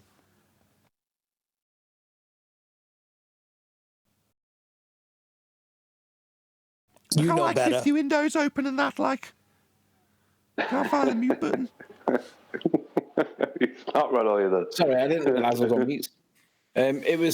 Was it? I think it was Hank Hill. Was it Hank Hill, Nathan? No, it was Geo Streber and Rumpus and Chris Berry or Brandon. I forget which. It was Brandon. It was Brandon Toy. Brandon Toy. So Brandon Toy was talking with Geo Streber, or arguing with Geo Streber, about whether or not eat Voss effect or et Voss effect was a real thing. And he'd asked for evidence, and Geo Streber presented a graph. And Brandon had said, where did you get the graph from? And it was basically computer generated from the model. It wasn't measured from real world. And Brandon had spotted that it was generated within the model, and it wasn't measured in real life. It was just generated as per their model. And he was about to say, hang on a second, that makes this reification. And Rumpus had spotted that Brandon was going to do that. So Rumpus stepped in, made a scene, and then he intentionally or accidentally, unintentionally, whichever, gets kicked out. Meanwhile, Brandon forgets what he was about to say, and the point gets lost.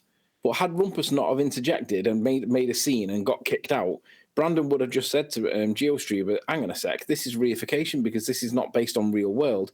And he would have won the point.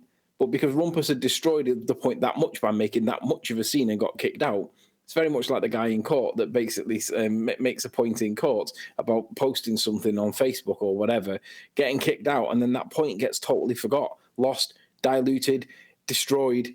And that's tactics, isn't it? That we see it all the time with Rumpus and the mute button, where he continuously talks and talks and talks so that your point can't get made. It's just tactics, isn't it?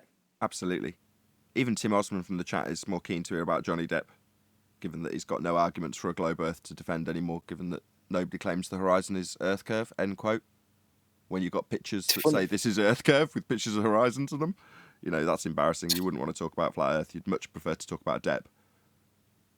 It's funny, normally Nathan would be very much against talking about stuff off topic, but for some reason he's inspired by this Johnny Depp case, which I have absolutely no interest in whatsoever. It's interesting when Nathan's calibration sliders are. Yeah, it's just garbage, isn't it? But I like garbage. Yeah. Garbage in, garbage out. Who cares? So we might have slapped his wife once or twice or didn't. It's not the end of the world, but it is to him, though. Indeed, he do. But we don't condone that on the show.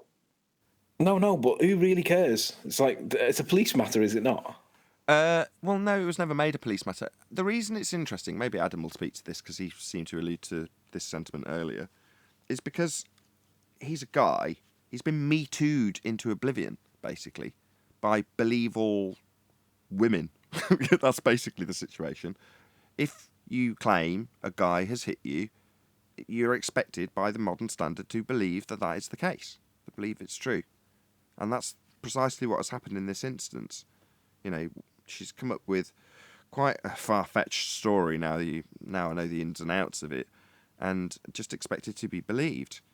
And the embellishment is unreal. It started off with maybe 3 accounts that she said had happened. By the end, there's like 13, 14, 15 different accounts. She's embellished it massively. And the level of embellishment is ludicrous. You know, she's literally being dragged by a hair through broken glass in some of these incidents. And you're like, what? And then the following day she'll be on the James Corden show, like the Late Late Show, with full studio lighting on her, without a mark on her, when she's claiming the previous day she's got a broken nose and broken cheek, and you know, it's just ludicrous. I mean, it is pathetic, but that's just my take on it based on a fairly intricate knowledge of it, having watched it for about 3 years. But that's its plus point for me. You know, nobody's watching this thinking, oh, you know, poor old Amber. You know what I mean? We're all seeing it, that it's a very abusive household from both people. Some more abusive from one side than the other. And it's that disparity of treatment, disparity of what punishment there should be, and disparity of believability. And that's the most important thing. Just because she's a woman and she's accusing a man, the way the media fawned and focused is very interesting. And it's very interesting now where the apparent lies are coming out that the same level isn't attached to it. And the same focus on what she's done, which is really bad domestic abuse, but there's no equivalent treatment of her. That's what I'm finding interesting, and what I think is good, is it's just laying out truths there, and the public can see it. And that's the best thing for me. That it's being recognised that, irrespective of evidence, if a woman's saying something against a man, weak evidence is sufficient, and in the long term, it's false claims like this that undo the ability to get real, genuine rapes to court, because all the damage cases like this do, which is to have a blatantly lying person. It shouldn't have got to court with this evidence, should it? It shouldn't be allowed to get there. It's that farcical. Exactly. That's what makes it the most interesting. The fact that the standards are so skewed, and we said it earlier in the show, actually, when we talked about this, which is to say, if the situation was reversed, it'd just be locked up immediately. And people would have been... Slick, though. people would have been looking at it with a different light and maybe reporting it on his behalf, and the Rozzers would have actually come round to arrest him if it was him doing what she has done. But instead, what seems like a fairly decent, heartfelt guy has been Me Too'd into the depths of oblivion just purely based on hearsay. And then when you look into the hearsay, the problem with it is she's not smart enough to have actually punched herself in the face and given herself a real bruise. So she's clearly put it on with makeup. I'm saying that, like, how dare you make such comments? Well, based on what's been shown so far, even in trial, it seems to me that the day after, there's nothing wrong with her. And everybody who's looked at her, one guy in particular who got within a few inches of her face after she literally said, "He's hit me," and he was like, the guy in question was like, "Where?" She's like, "Here." She sticks her face out to offer it up for examination, and the guy looks all over her face and goes, "There's not a mark on you, love." So literally telling her there's no marks on her, and then makes an excuse on her behalf. Well, obviously your beauty's, for the one half of your face is making up for the other half or something like that. But you're like, these are people that are seemingly honest, reasonable people describing absolutely nothing like what she's describing. Contrast that with, he's thrown a remote and a phone at my face and smashed bottles around and dragged me through the broken glass and smacked my head against a bed and tore hair out. You're like, whoa, man, I'd expect a hospital visit after that. But no, she goes on national TV under massive lights. You're like, this is just a blatant lie. But yet what? Cancel him for it? What? What's going on? How is this even happening? How has this even got to court? I can't quite believe it. But it is. That's where it's at. Unbelievable, yeah. Adam, good summary. This is how the general public feel. I don't think there's many out there that hold an opposing opinion.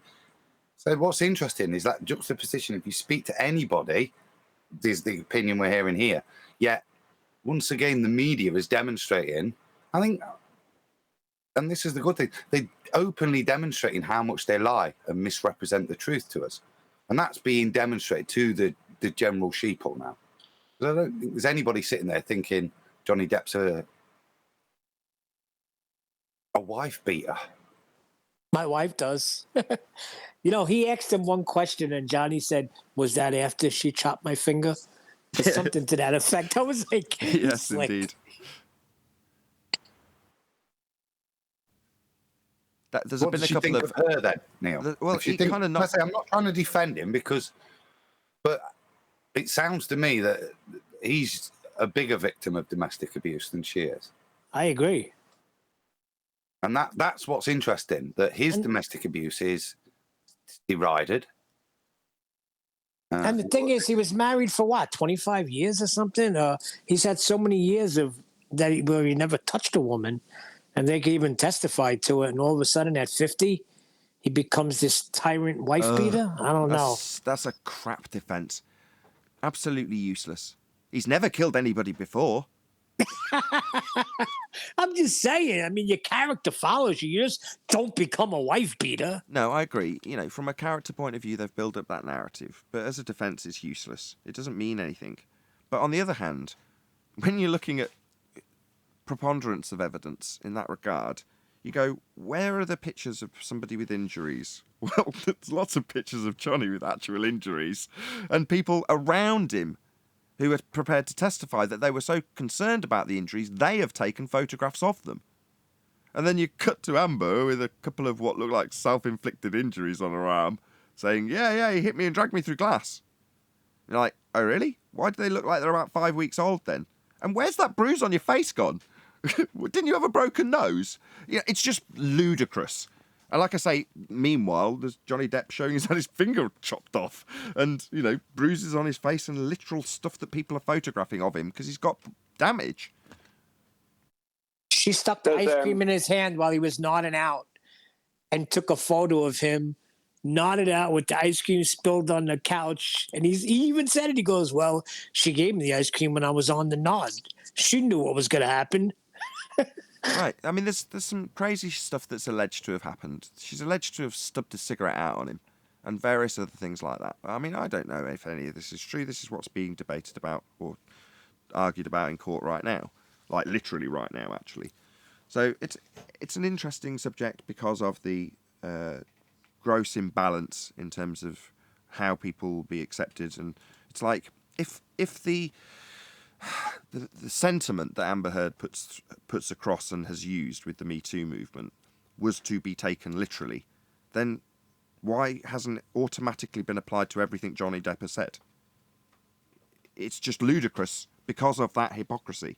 Like, okay, you're saying believe it all. Well, believe all what Johnny says then. What you don't want to, well, that makes no sense, does it? Clearly, that's nonsense.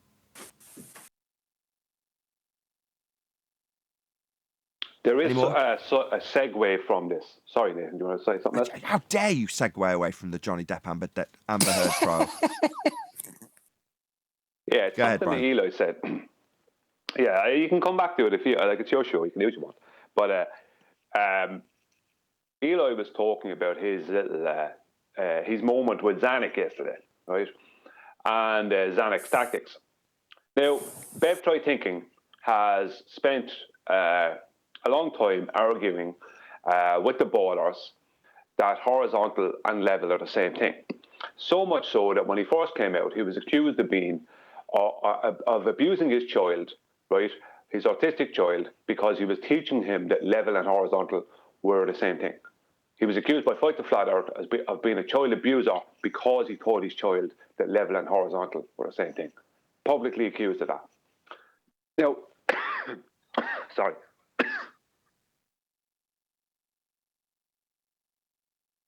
Brian, you okay? He was a good man. He'll be greatly missed. I'm back. I got this little crumb in my throat time. But this is the irony. Bev thinks the sextant is stupid. He does admit it's an angle measuring device. No interest in the argument whatsoever. Yet it's detailed because Eli got the information and the citations or whatever he got, that the bubble sextant the bubble sextant creates horizontal through the use of the bubble, and the horizontal is what the angle is taken off. So the very thing that Bev Try Thinking considers to be a load of rubbish is the very thing that proves his point. I don't, to me, that's kind of ironic. Yeah. I don't think Bev's even got to the point of knowing about the bubble part of the sex. I don't know if he knows that much of the argument. Yeah, because he won't address it. He won't have to do with the argument. He just puts it down without having an understanding of it. Yet within that argument, there is not just the marine sextant.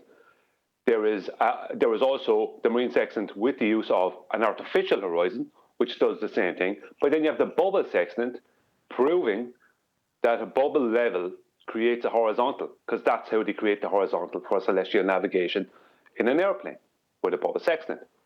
It's the use of the bubble that creates the horizontal. Level and horizontal are the same thing. Otherwise, celestial navigation wouldn't work. So either level and horizontal are the same thing and celestial navigation does work, or level and horizontal are not the same thing and celestial navigation doesn't work. There's only two choices. So has anyone with a really good grasp of the sextant argument actually talked to Bev? Because the one time I've heard someone talking to him about it, they weren't doing a good job. I have. Yeah, me. Oh, okay. So yeah, bummer. Yeah, Still me would and love Brian. to hear that. Yeah. Sorry, Nathan? I'm just saying yes. You and I have both talked to Bev about the sextant. His attitude to me was, you can't do anything with an angle. And I asked him if he understood what a fix was, and he didn't know what I was talking about. He also declared that celestial navigation and triangulation isn't used to find your location.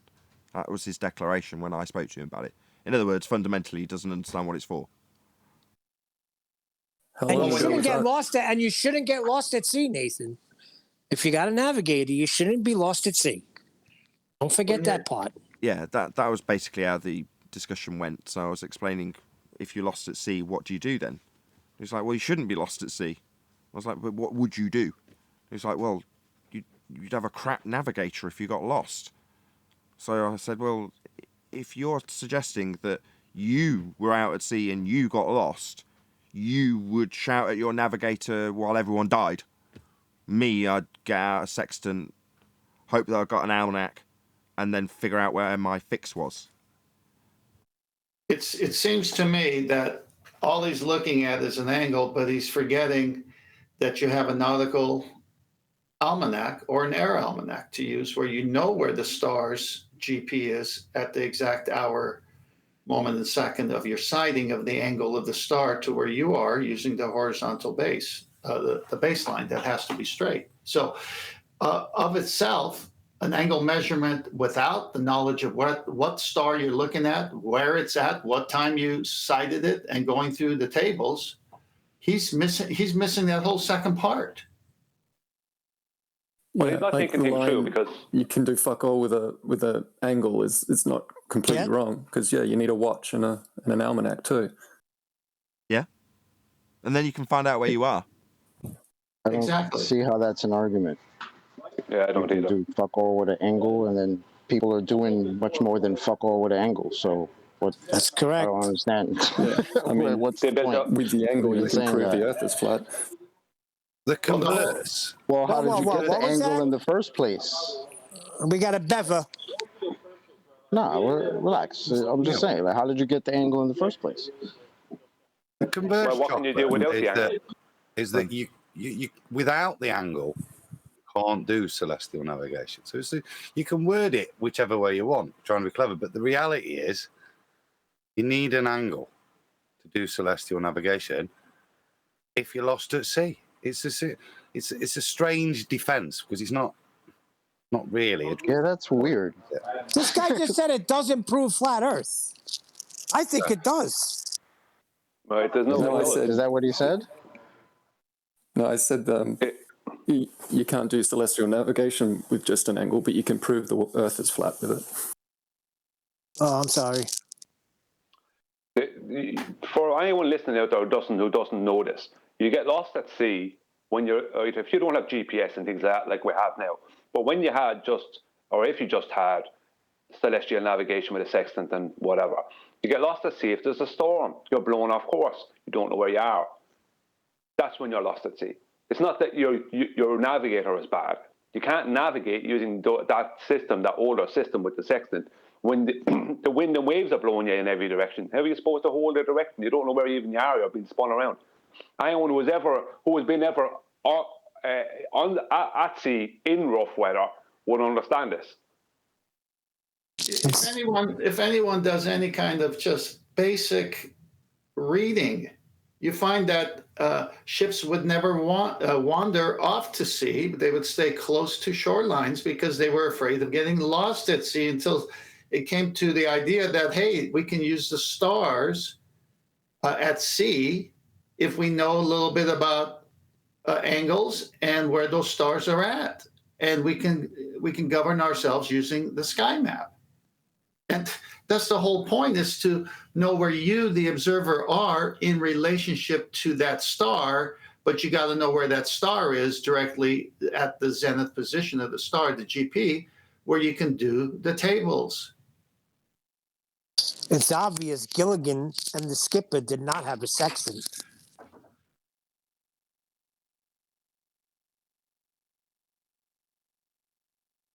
Amber Heard had a sextant. She'd have just thrown it at his head, wouldn't she? It would have been the professor who would have designed the sextant on Gilligan's Island. I don't know, Marianne. Not much use to me, without a it's boat, always though, been eh? Marianne. Not much use without a boat, do you say? Yeah. They were That's stuck true. on the island, right? I mean, they could work out where they were, but they weren't going anywhere. I wouldn't want to be lost at sea with a baller there, right? Can you imagine the ship's captain's like, oh, okay, let me get my sextant. And then the baller's like, oh, wait, let me do that properly. And he picks up the sextant out of his hands and throws it overboard. You got to measure it from the center of Earth. No, he picks it up, Owen, and Thanks. shouts at his navigator until his navigator knows what he's doing. With that, I'm going to say, if you are watching this on either Nathan Oakley 1980 or Nathan Oakley Premiering streams, then stay tuned, as there will be an after show to follow. Unfortunately, if you are watching this live, this is where we bid you farewell. So a huge, massive, enormous thank you to all of you who smashed the super chat, liked, commented, shared, subscribed, joined as a Nathan Oakley 1980 channel member, and all that good stuff. I've been Nathan Oakley, and I will see you all in the next video. Stay tuned if you're watching on a Premiering stream.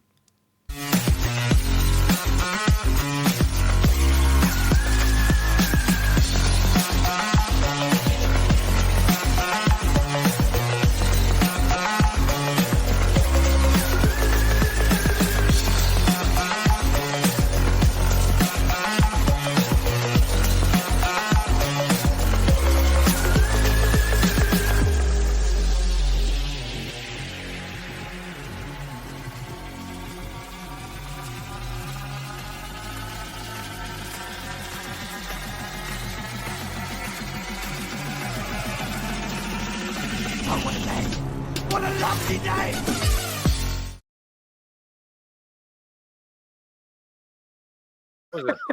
Show's not over then. No, Yeah, where you going? I have to help my son move today. Oh, boy. Okay, thanks. Talk to you later. Hey, Tent, I hope I have that much energy. Well, after you move, you don't, but before you do, you have a little bit. All right, bye.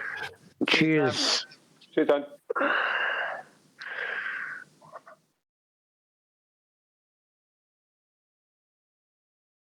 Good show. Absolutely named it the Johnny Depp trial because it's nearly as long. Like Earth debate, Nathan. Yeah. It says 6 weeks, it is. It's not that long. I'm on about the 1 hour 40. Is that a record live show? No. No, not since. No, I mean since you started the new format. Maybe. I think that's the longest linger. 6-week trial still beats my freaking 2-day trial. Was that the one where you weren't guilty?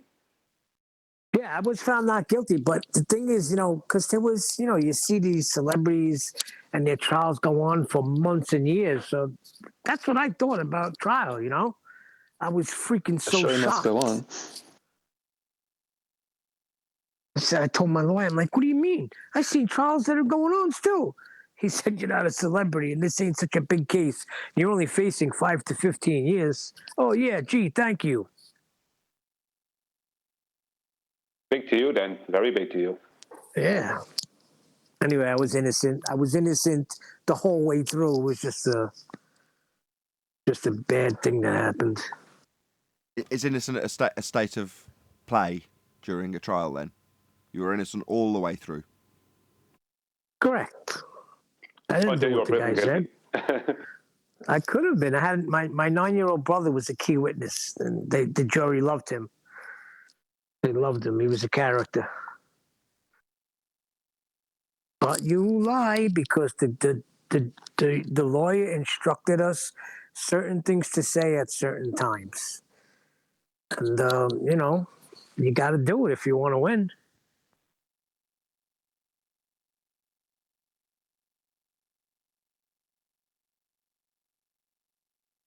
So who did hijack the truck? Got a phone call from your parole officer, Neil? Apparently Actually, not. I got beat up with brass knuckles, okay? I was in the hospital. In the ambulance getting arrested. And then what happened was the guy said me and my friend tried to rob him. He was a very successful deli owner, and we were just 2 street kids. But we really didn't. Just an argument that got into a fight, and that's what happened.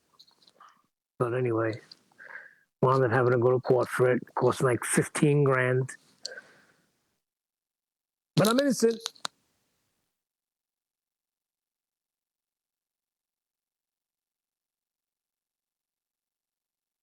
And scarred. Is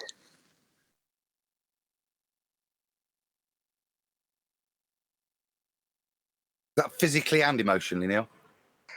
Physically. He caught me nice. He caught me on left temple and right temple. What, with brass knuckles as well? Yeah, with brass knuckles. Oh. My whole face when I was in, because we got arrested, we had to go through the holding pen, so it was like a full day before we got out. By the time I got out, my whole face was swollen. I couldn't even open my mouth to eat anything. Like attempted murder. Yeah, because that's a weapon. That's just as bad as a baseball bat. Are we still recording? Yes. Yeah, sure. So, Coriolis, I'm actually arguing with somebody about the idea of leaving the frame of reference, the rotating frame of reference, compared to staying on it and seeing the effects of inertia. He argues that you don't have to leave the frame of reference to see the drift, because he's saying that like when a boat is rolling around on the sea and you're being thrown around with it, and there's an apparent force pushing you around, and it's really the floor moving and your weight pushing against the floor and all that. He's saying you don't have to leave the frame of reference. You do have to leave the frame of reference, otherwise you're not going to perceive drift, are you? You're only going to perceive inertia or failing to conserve momentum, correct? Okay, right. So, no, you don't leave the frame of reference. The frame of reference must be a non-inertial turning reference to experience drift. But the leaving of a reference frame in this example would be the projectile you're observing as opposed to you, because then you become the projectile, and it's not the projectile that has the reference frame to observe this effect from. It's only the turning reference frame that can be the point that you observe the effect from. So what drift? Hold on. Hold on, Brian. Right from me, man. I knew you were going to say it. Yeah, okay. What globe Earth drift? No, there isn't any, but there is Coriolis drift. You can experience Coriolis drift. Well, if you imagine your ball on a roundabout, Anthony, the drift you're experiencing is occurring because you're spinning on the roundabout watching a ball tossed over the top of you, and you watch it look like it's curving as you rotate underneath. Well, if you leave that reference frame, so you step off the roundabout, well, then there is no drift to observe anymore because you just watch the ball get thrown over the roundabout like it was before, but you don't see any not actual deflection. So leaving the reference frame that's turning means you don't get any drift to observe anymore. So just give me a yes or a no. Funny the way he worded it though. Oh, you don't need to leave the reference frame to see the Coriolis drift. What Coriolis drift? And if that's the case, why is he fighting against the claim made by his side that you have to leave the reference frame to see it? Why is he fighting against it? Well, no, we That shouldn't would be a expect really to see good it. reference for like getting this information out is like some sort of like flow chart. If Glober says this is the response. For people learning these arguments. Some like Well, we know why they're saying it, right? Because there is no Coriolis, Earth-based Coriolis drift to see anyway. But this guy is saying, well, you don't even need to go into the place where it's supposed to happen, even though you're just observing it from the non-inertial reference frame. Oh, you don't need to leave that. Well, you don't leave it. The object leaves it, and you're seeing the object appear to curve or appear to deviate. You're not leaving anything. These guys are morons, man. Are they trying to put it on a projectile again? No, he's on about when you get in a car and you're going round a roundabout and you're passing the ball to and from somebody in the passenger seat and the driver's seat, and it's one way it goes fast and the other way it doesn't go fast. He's using that, and he's saying that is the ball leaving the frame of reference. And I said, well, yeah, because it's leaving the car, isn't it? He's like, yeah, but the car's sealed, isn't it? I'm like, yeah, but it's moving, it's coming off the car. But it depends on what you class as the frame of reference. But he's arguing over whether or not it actually has to leave the frame of reference or not. And I'm saying, yeah, it has to leave the frame of reference. Otherwise, you can't distinguish it from inertia. Yes, the projectile must leave the frame of reference you're observing the effect from for you to observe the effect. I.e., if you've got a ball and you toss it out a car window, yeah? Well, if you, just for the ideal circumstances, assume that you don't actually throw it, you drop it out the window. Well, if you were to have a camera set up at the exact point that you drop the ball, you just watch it fall straight to the ground. But as you watch it curve away from you, as you drive away from it, it looks like it's taking a curved trajectory. But that's only because it's left the frame of reference that you're observing it from, in this case a car. Yeah. It makes him right, doesn't it, Tony? Because it's one of these baller things where they make a statement that doesn't sounds like it's answering your point, but sounds contradictory, but it is specifically true. Because he said, you don't have to leave. No, you don't. You're going to stay where you are. Exactly. No, So his it's the example okey Focus on the doke. word "you." Yeah, it's the okey doke. That's literally what it is. He's focusing on you instead of the thing that you're supposed to see appearing to deviate. The old okey doke. He's using the example of a moving car. Yeah, the car is moving. We can observe some kind of an effect with a moving object.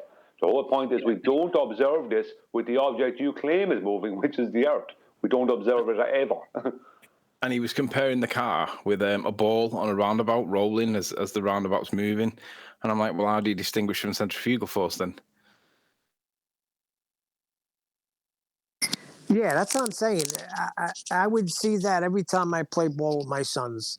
But Earth is not turning, so I do not see any Coriolis drift. Because when I'm playing ball with my boys, I'm not on a spinning Earth. You roll it on the roundabout,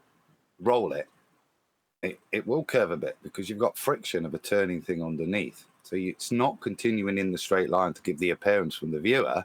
It is actually bending a bit because it's not left the reference frame if it's rolling on the thing. So it's a false equivalence to state that one because it's of no use. We've not got a separation of reference frames. They're confusing drift, which would be what you're describing the friction gives you when the ball rolled on a turning roundabout appears to do. No, it does actually curve. Whereas Coriolis deflection, Coriolis effect, is the not actual deflection you observe in a ball tossed over a roundabout in a straight line because you're turning beneath it. So it's a not actual drift.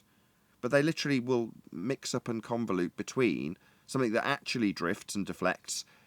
But that leads to problems because it means that you end up in the position that Wolfie 6020 was in, having to be corrected on the nonsensical assertion that an aeroplane, the projectile, has to account for drift. That'd be not actual deflection. Idiotic though it is to say that. Trying to calculate the forces involved for things not actually drifting. Yeah, it's not actually drifting, precisely. Well, if me and Nathan are sitting on a roundabout and it's been spun around and I'm throwing Nathan the ball and our drone above us is filming it, the ball will appear to curve. Or to the observer, it'll appear to curve, but the drone, it'll go straight. Now, if everyone would agree that that is a demonstration of the effect of the Coriolis effect. It's a demonstration of it.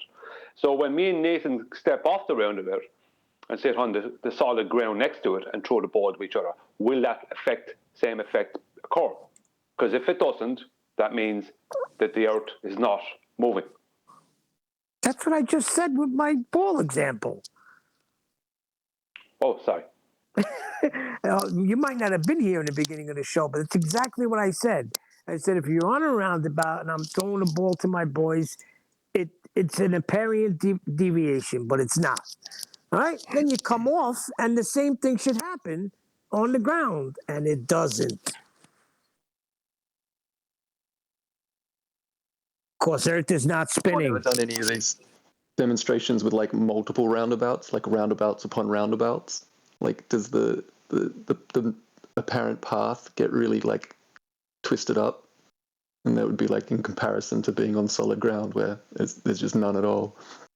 Like you could do layers of it. You can have as many roundabouts as you want. The ball's going to fly in a straight line. Yes, but it'll appear that it's curving. It's an optical illusion. It's a bit like Coriolis. It's a bit Just like take it to the point of everything that's curving at the horizon, isn't it? Add more and more vectors. What's that, Anthony? One vector, and that's the straight line vector of the ball in its path.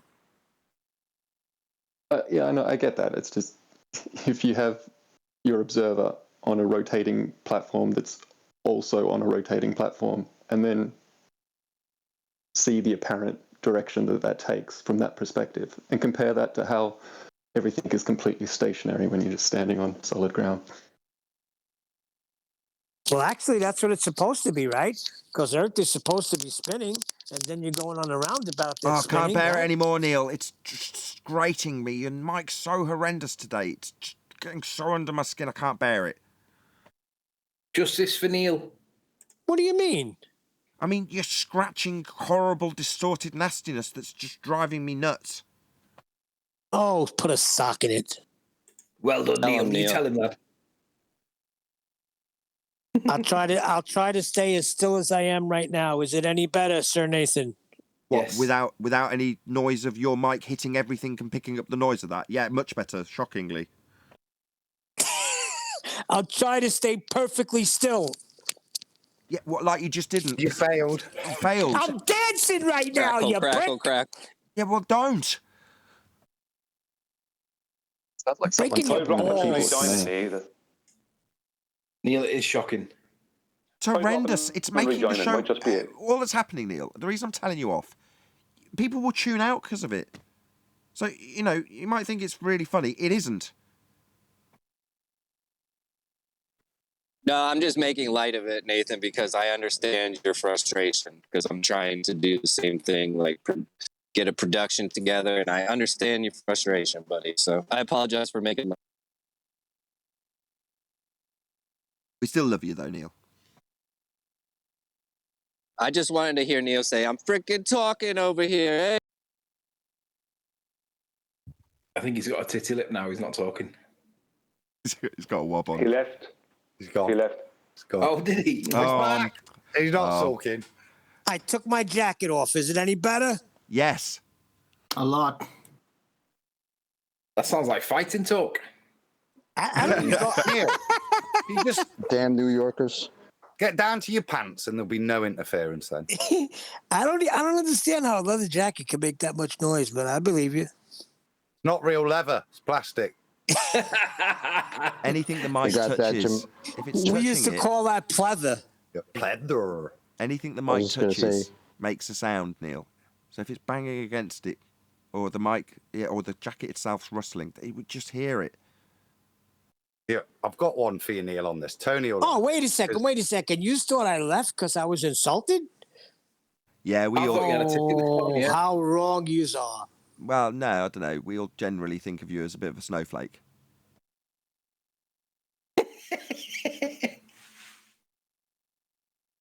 A bit.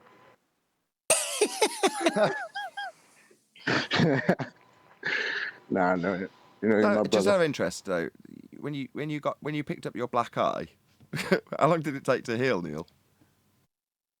About 3 weeks. About 3 My weeks. whole face. So would it be unreasonable to suggest that somebody who said that they got a broken nose and a black eye would be looking mint the following day? Absolutely not. Impossible. Hollywood concealer. Amica cream. So we're back to Amber Heard. Great job. Well, my friend has super fast healing skin. He could slice his hand open today with a knife, and it'd be back to basically nothing tomorrow. Ah, I know Wolverine.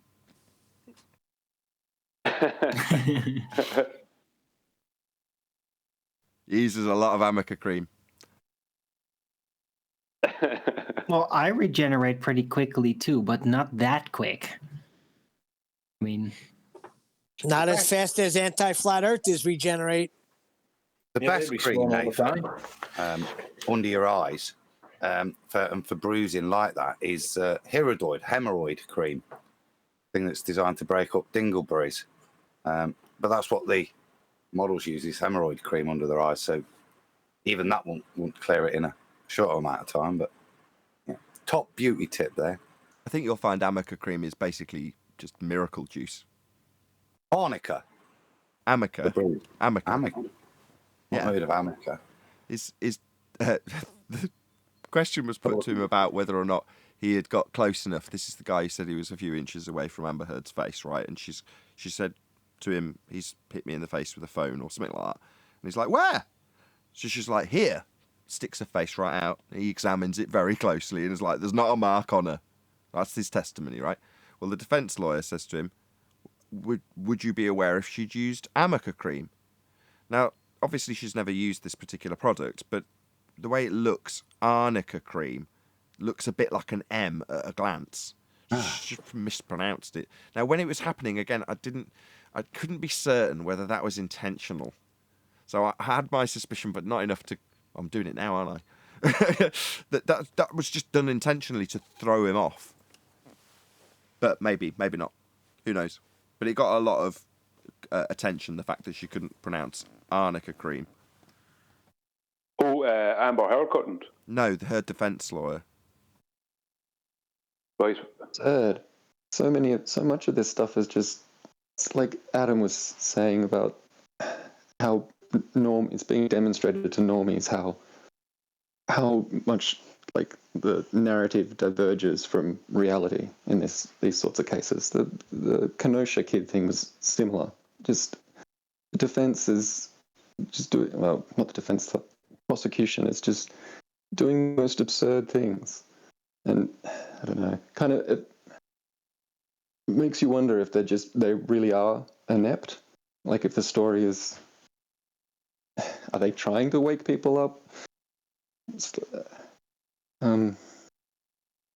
like that. A lot of sci-fi used as a kind of control mechanism. Like what was the line?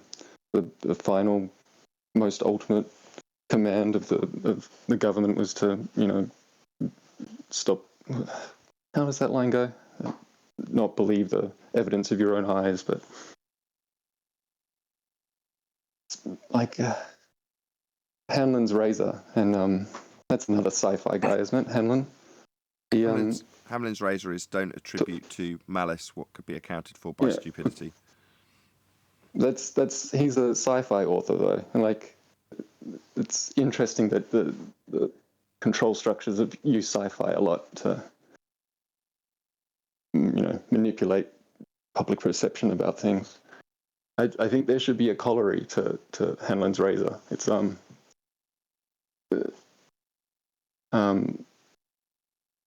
what is it? Ineptitude is incredibly good cover for malice. And I think it gets taken advantage of. It's like, yeah. And sometimes it's a little bit too convenient how useless or absurd things are. I completely agree. Good point. That's going to be the point I end on. So with that, another huge, massive, enormous thank you to both Discord and G+ panels for making today's after show possible. And of course, a massive thank you to all of you in either Nathan Oakley 1980 or Nathan Oakley Premiering Streams for hopefully smashing the super chat, liking, commenting, sharing, subscribing, joining as a member, and all that good stuff. I've been Nathan Oakley, and I will see you all in the next video.